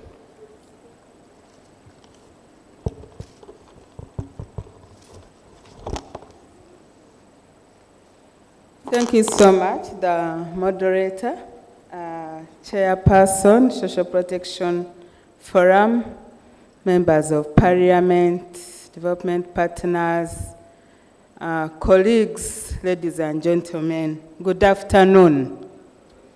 I'm here to just give a short introduction about the Girls Empowering Girls program that is coordinated by Kampala Capital City Authority, supported by UNICEF, working with partners like TMF, UIDER, that we are supporting the adolescent girls. Like here, you heard that many girls became pregnant during COVID, and meaning they could not cross over to secondary school.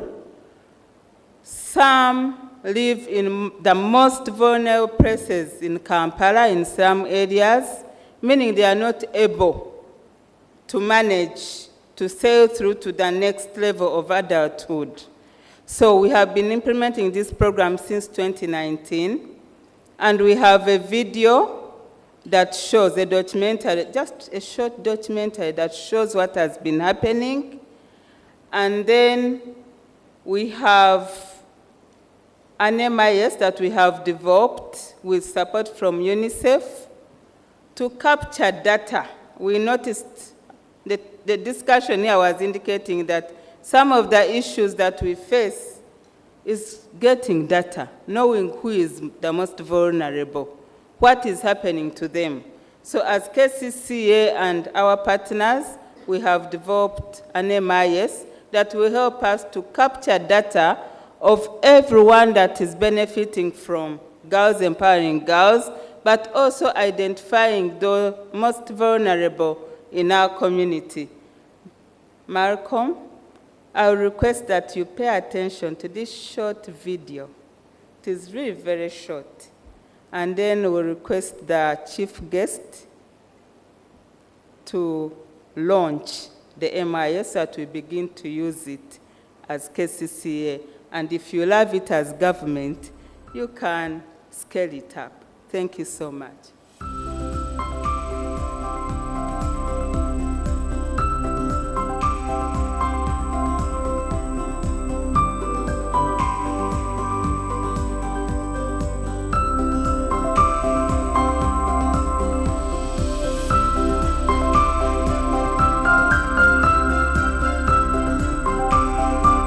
The Ministry of Gender, Labour and Social Development, working together with partners like UNICEF, had to move down to support Kampala City Authority to come up with a program known as Girls Empowering Girls.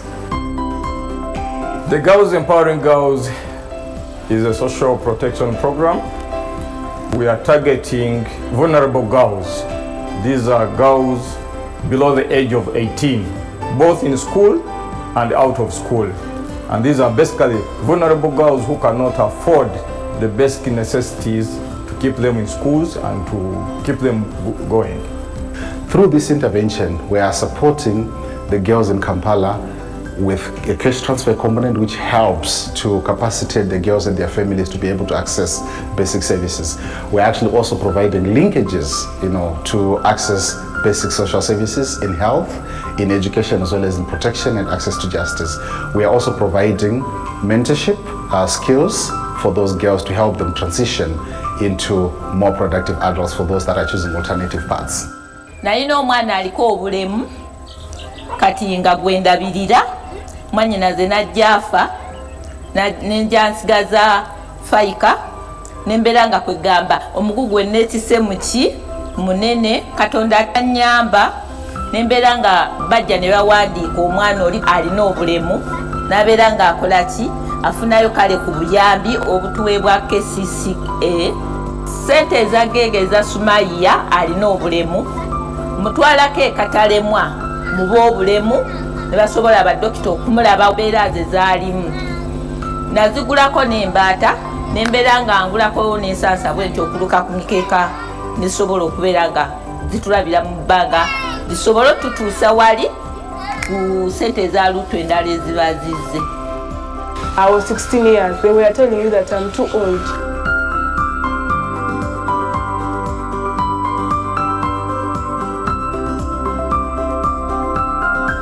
The man wanted to sleep with me by force. He wanted to rape me. I told him, no, I don't want. I want to go back to school. I was crying every day. I had nothing to do. I was confused. Then I remembered my mentor. She told me, whenever I get any problem, you just call me. I will be there for you. Then I called her. She called my dad. I don't know what they talked about, but after one day, I was back to Kampala and back to school. Now I'm so happy. I have been in school and I'm still in school. I have finished my primary 7. I'm going in secondary.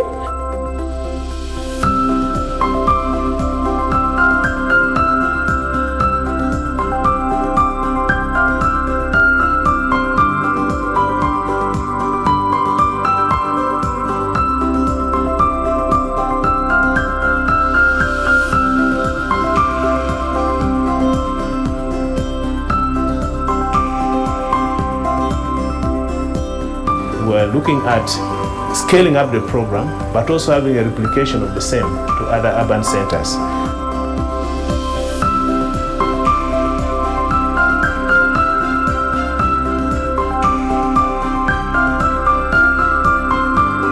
The lessons from the Girls Empowering Girls program in Kampala will be incorporated in the development of the national social protection strategy for this country.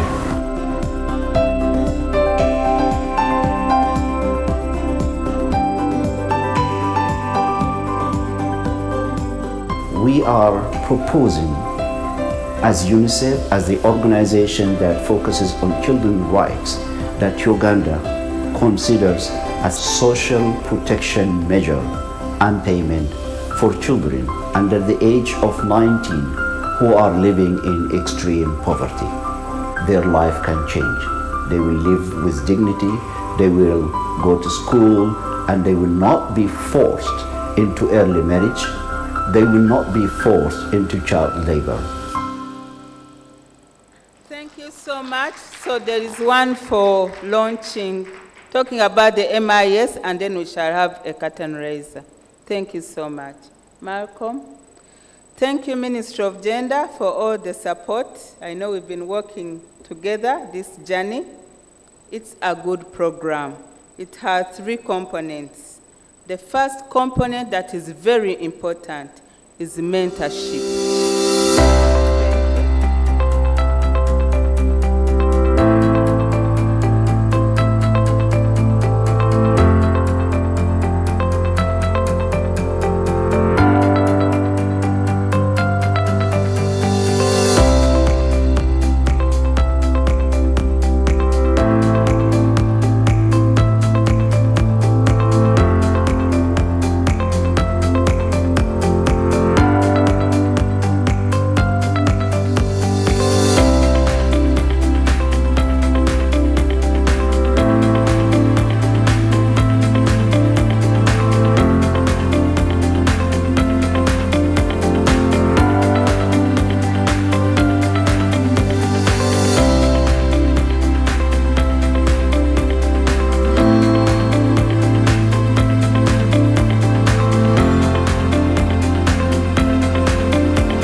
Thank you so much. So we'll request I don't know, David, maybe our chief guest will stand and just click, and then we launch. Malcolm has the... Malcolm. So is the chief guest.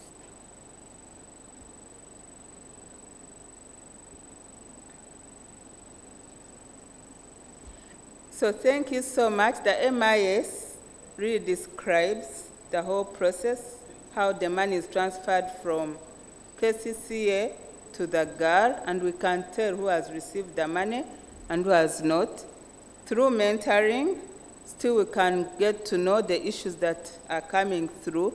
All those issues are handled at that level, and we can see them through the system as who sit this other side at the office, through how to manage life and also progress safely to adulthood. Thank you so much. So now it's time to launch.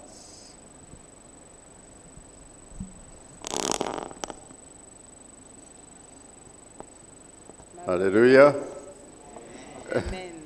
It's my honor and pleasure and privilege to launch the GEG program for Uganda. Thank you very much.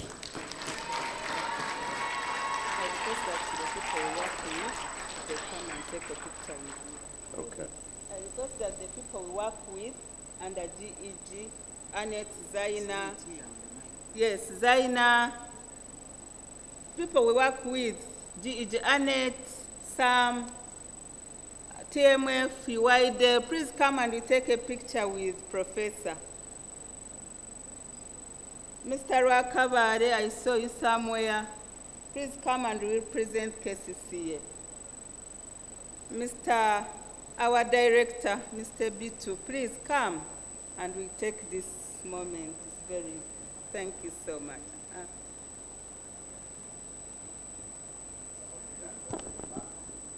Mr. Rakabare, you need to be around here.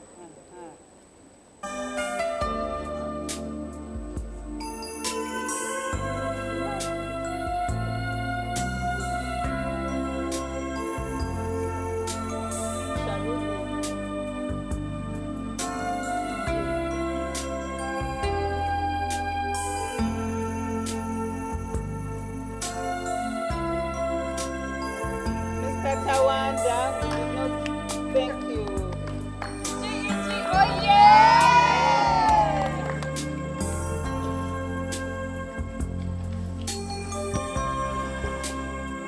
Congratulations, KCCA. This is a wonderful program, and thank you for sharing it with us. We've got one more launch. Another launch of something, right? You're handing over something. So Tawanda, would you please come over here and show us what you've got for us for the single registry?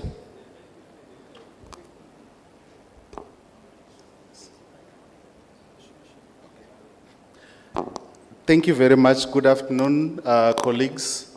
All protocol observed. I don't have much to do. What David just requested me to do was to explain the few things that we have in support of the social protection agenda. As you remember, Mr. Ibito mentioned the issue around data, how the country struggled with targeting for cash transfers during the COVID. And I think what we keep doing is to keep supporting the ministry to strengthen the systems to be able to be ready. So as part of that, UNICEF is handing over very few things to the Ministry of the Single Registry, thanks to Mr. Ibitu and the Minister of Gender. So this is equipment that is meant to facilitate data collection for consolidation in the single registry. And is targeting only just a small part of the country. It's targeting 12 districts that are hosting refugees. So all the districts that are hosting refugees, except Kampala, will be supported with computers. So I think there are 36 of them, computers. We've got tablets that are going to be supporting the structures at the district level with the data collection itself.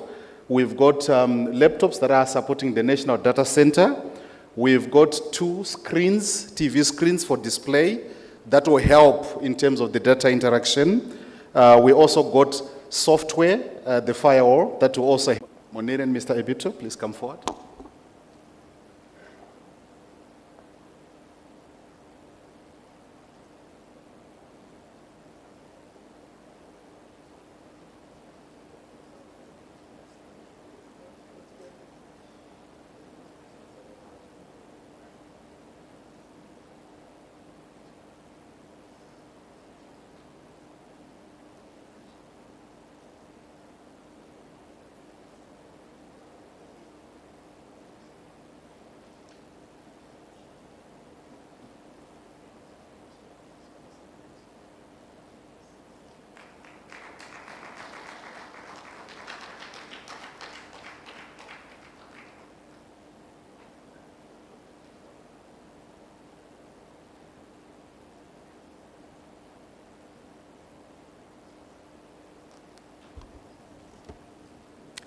Thank you very much.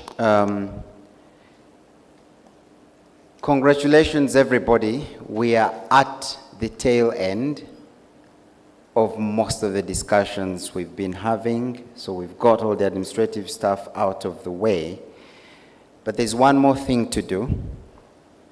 I would like to introduce one of Uganda's foremost champions for social protection. Honorable Flavia Kabahenda Rwabuhoro, who is the Member of Parliament for Women of Chegegwa District and the founding member of the Uganda Parliamentary Forum for Social Protection. She was the founding chairperson, but she's also presently the chairperson of the Gender, Labor and Social Development Committee of Parliament. Honorable Rwabuhoro, you are welcome to come and give your remarks and actually close this event. Thank you.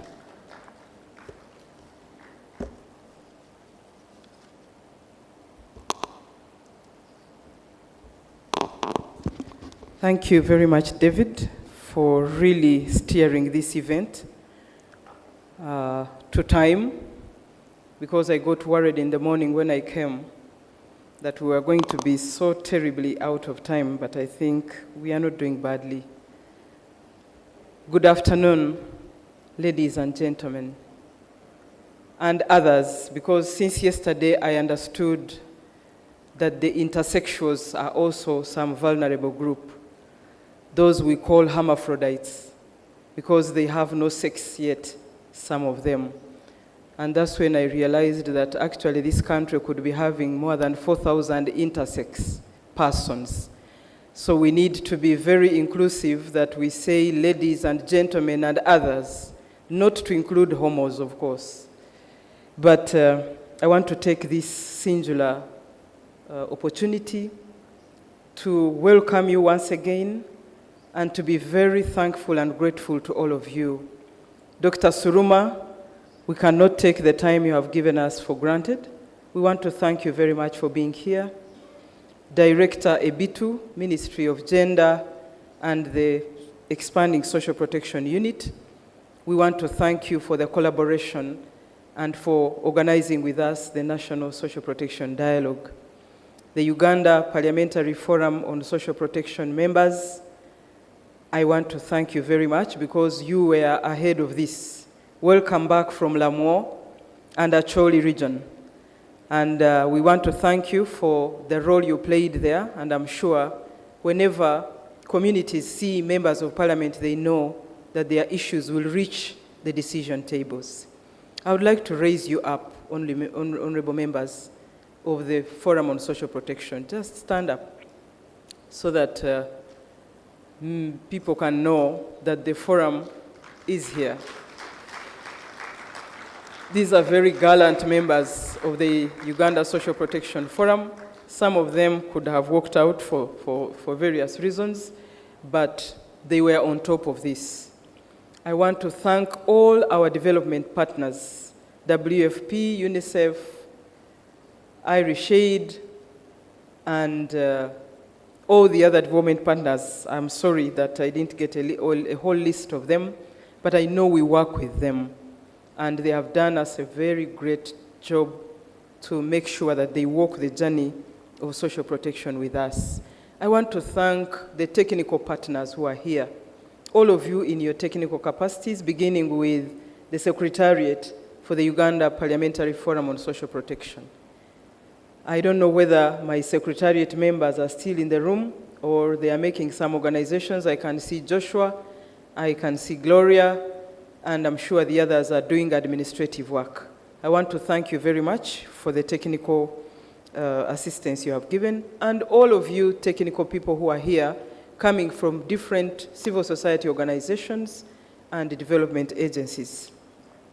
I want to just say a few things, to thank our panelists, to thank our guests of honor, who we snatched from a number of meetings that she was engaged in as one of their key people in those meetings. but she gave us a little of her time to be here. And deliberately, the Right Honorable Kadaga was our patron from the time of inception of the Uganda Parliamentary Forum on Social Protection. Up to the 10th Parliament, she was still the patron. So she knows the journey more, and we thought she would share her wisdom with us, having walked us this journey. I want to just say a few things that most of which have been actually said here, but we are all aware that we are talking about transformational social protection systems. And those transformational systems require that we have sustainable financing solutions. Sustainable financing solutions should be both homegrown and also assistive or aid granted. Yes, we know it is the role of government to support its people to live a dignified livelihood as entrenched in the Constitution of the Republic of Uganda. We know that the role of our development partners and all the partner agencies is to complement the work of government to ensure dignified livelihoods. But at the same time, I think we need honorable members and colleagues here to go back and look at the traditional ways of social protection. Some of them are still alive, and some of them are only not documented, but they are being practiced. I don't know whether each one of you knows that communities have decided to group themselves into development groups. And not only development groups, but even planning for death. We have to Ezekiel, and don't think that that is not social protection. They know that one time they will die, and another time maybe they will lose someone. So they have come together to plan, to be prepared, to take on just in case one of them lost someone or one of them died. And so we only need to encourage these people with documentation so that we can also look at it and give them further capacity to make sure that this is recorded as social protection. Because when we talk about social protection, we are talking about resilience, building resilience. And that is why Director Ebitu talked about the poverty rate and the vulnerability rate. The poverty rates are very low, lower than the vulnerability rates. There are people who are not poor, but they are vulnerable. I hope you agree with me. There are people who are not poor, but they are vulnerable. And so social protection is meant to save people from vulnerabilities, to secure them, to build resilience so that people can not only run out of poverty, but also be safe from vulnerabilities. And you saw the numbers are almost half. If we have 49% people who are vulnerable, but only 20 point something poor, then we need to understand social protection much more than what we know now. And Dr. Suruma was trying to tell us with Dr. Fred that this social protection thing must not only be a humanitarian concept, that we are giving relief so that people can keep quiet. No, we should build it from a humanitarian concept to a development concept where people invest, where people have become resilient, that social protection only becomes a springboard for them to get back up. And so the discussion needs to now start being mixed. We need now a social protection solutions mix that will mix both humanitarian service and also the other development concept where people can work, where people can be engaged so that they get some money to invest and be able to build their resilience. Of course, I don't want to take you further to what our very good panelists discussed here and the keynote speaker who gave us a very powerful concept that the involvement of citizens is very, very key. Inclusivity of citizens in decisions on money, on financing for this country becomes very key for us to take home as champions of social protection, that we should, as much as possible, include and engage communities and citizens of this country as stakeholders onto their development programs. Of course, we need partnerships that are strategic and coordinated. We want to thank you, partners. Let's continue to support strategic priorities of this country to get our people out of vulnerability. As the Uganda Parliamentary Forum on Social Protection, for us, we are promoting awareness amongst members of parliament. You know very well that at every parliament, we get a very good number of members who are, I don't know whether to call them new, but who are coming to parliament. And so we need to continue to capacity build. All the time we go back and forth to ensure that we don't leave them behind, because when we come to the floor, we need their support, we need to influence and make sure the policy decisions that are made on the floor are those that will take us to take the social protection agenda forward. And we also look at advocacy. We do a lot of advocacy because all of us members of parliament have platforms wherever we are, beginning from our constituencies up to wherever, and all that we have to remind people about is the social protection agenda, where each one of us is a stakeholder. It is everybody's business. I heard Dr. Fred asking whether government is going to give money to all of us. No, all of us should give money to social protection. So it becomes everybody's business. Let all of us give. And that is why I'll be giving you what I think after I tell you what the forum is doing. And the forum is looking at the policy and legislative frameworks. For Ministry of Gender, we are saying, yes, we have seen the National Social Protection Policy, but when is the law coming? When are we getting the law? Because the policy must be followed by a legislation. Where is the National Social Protection Strategy? When are you bringing it? It is long overdue. And so as members of parliament on the Forum on Social Protection, we are looking at you fast-tracking and giving a speed to these two documents so that they can now create sanctions on social protection. And of course, we also do oversight because we go to the field with civil society, with development partners, and the Ministry of Gender to interact directly with the social protection interventions that are being done. And of course, our flagship was in SAGE, but today we have broadened. We are now overseeing even the child-sensitive social protection. We are overseeing NutriCash. We are overseeing the Public Works program. We are overseeing now the Girls Empowering Girls program. So we are widening. And therefore, the social protection agenda of this country, like Director said, has been scattered and fragmented. And as members of parliament, we need to put it together, especially when we come up with the legislation, to ensure that our investment as government in social protection is captured well with all the integrated activities and interventions that government is making. But I was looking at philanthropy, because very many fiscal interventions were proposed. For me, my proposal is that one of the game changers can be voluntary and charitable giving from individuals, foundations, and corporations, what we call philanthropy. I know that Ugandans are very philanthropic.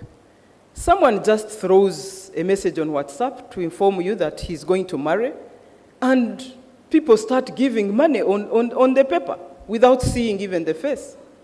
By the time you realize 2-3 weeks, someone has 10 million from people just sending money for a wedding, for a burial, for all those things. And I want to commend Ugandans for that, because that's the African style of really supporting each other whenever we are in need. But how about Ministry of Gender and you development partners beginning to walk us into a journey of understanding that even this that we do is philanthropy, and that it can be guided as philanthropy for development. And I know that it can only be understood, it can only be bought by people if there is diligent management processes. If people can collect some money towards some cause, maybe child-friendly social protection that we have said here, but if there are no diligent management processes, then people will be discouraged and they will stop their philanthropy. If there was alignment of philanthropic funding to the organization's strategic priorities, if every Ugandan understood our strategic priorities as Uganda, then even if we requested for philanthropy, for the aspirations, we would be better off making them understand so that they can contribute and we maximize impact. I know that it can be a catalyst to achieving competitive advantage and deeper mission impacts. It is Martin Luther who said that when we keep quiet about things that matter, the society rots. I am very glad that we have a national social protection dialogue. We have been quiet enough. It has been a silent journey enough. Today, we have brought it forth. We can no longer keep quiet to things that matter. The vulnerable people are increasing in Uganda, and therefore we can't keep quiet anymore. Every one of us, wherever you are, you understand the burden of dependence at household, at individual. Everyone is looking at you, even if you are not an MP. Everyone is looking at you. Whenever you dress up to go to your address, even when it may not necessarily be a job, because whenever they see you bathe and put on some clothes and you are going, they think you are going to earn. So now every other person will land on you for supporting them for everything. They think you have a job when you are just going to an address to keep there. So they think now you must support every other thing. So that burden cannot stop us now from talking, because it is very, very pinching on all of us. And therefore, I want to buy Martin Luther saying, we cannot allow society to rot. And so, honorable members and all of you participants to this dialogue, I want to tell you that this is the beginning, it is not the end. We are entering the budget season, and so we would like at Parliament level to hear your voices on what budget priorities you would like us to include as we scrutinize and analyze the budget proposal from the Ministry of Finance and from government.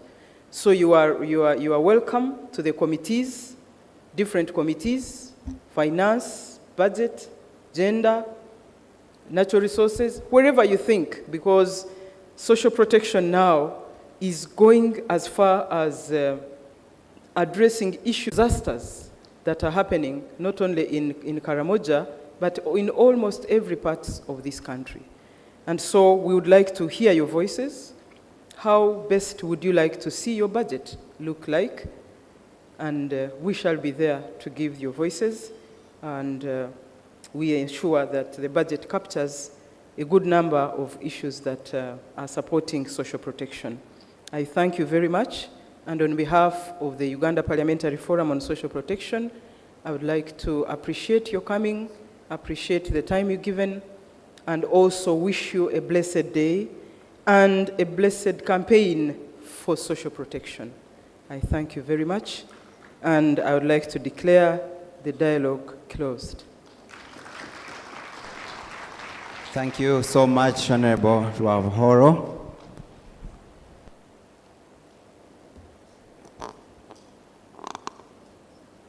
Before we go out for lunch, there is a very small ceremony that all of us need to participate in.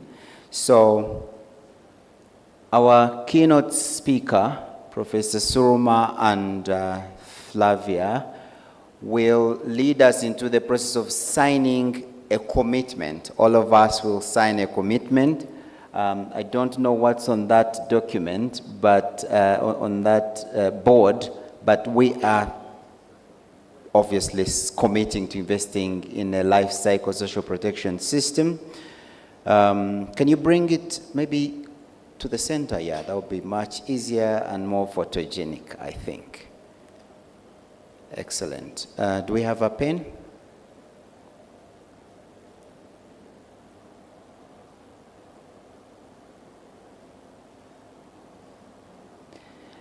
Okay, we are looking for the marker for this document, but I would like to ask all of you to give a warm round of applause and thanks to the Uganda Parliamentary Forum on Social Protection for hosting this great event.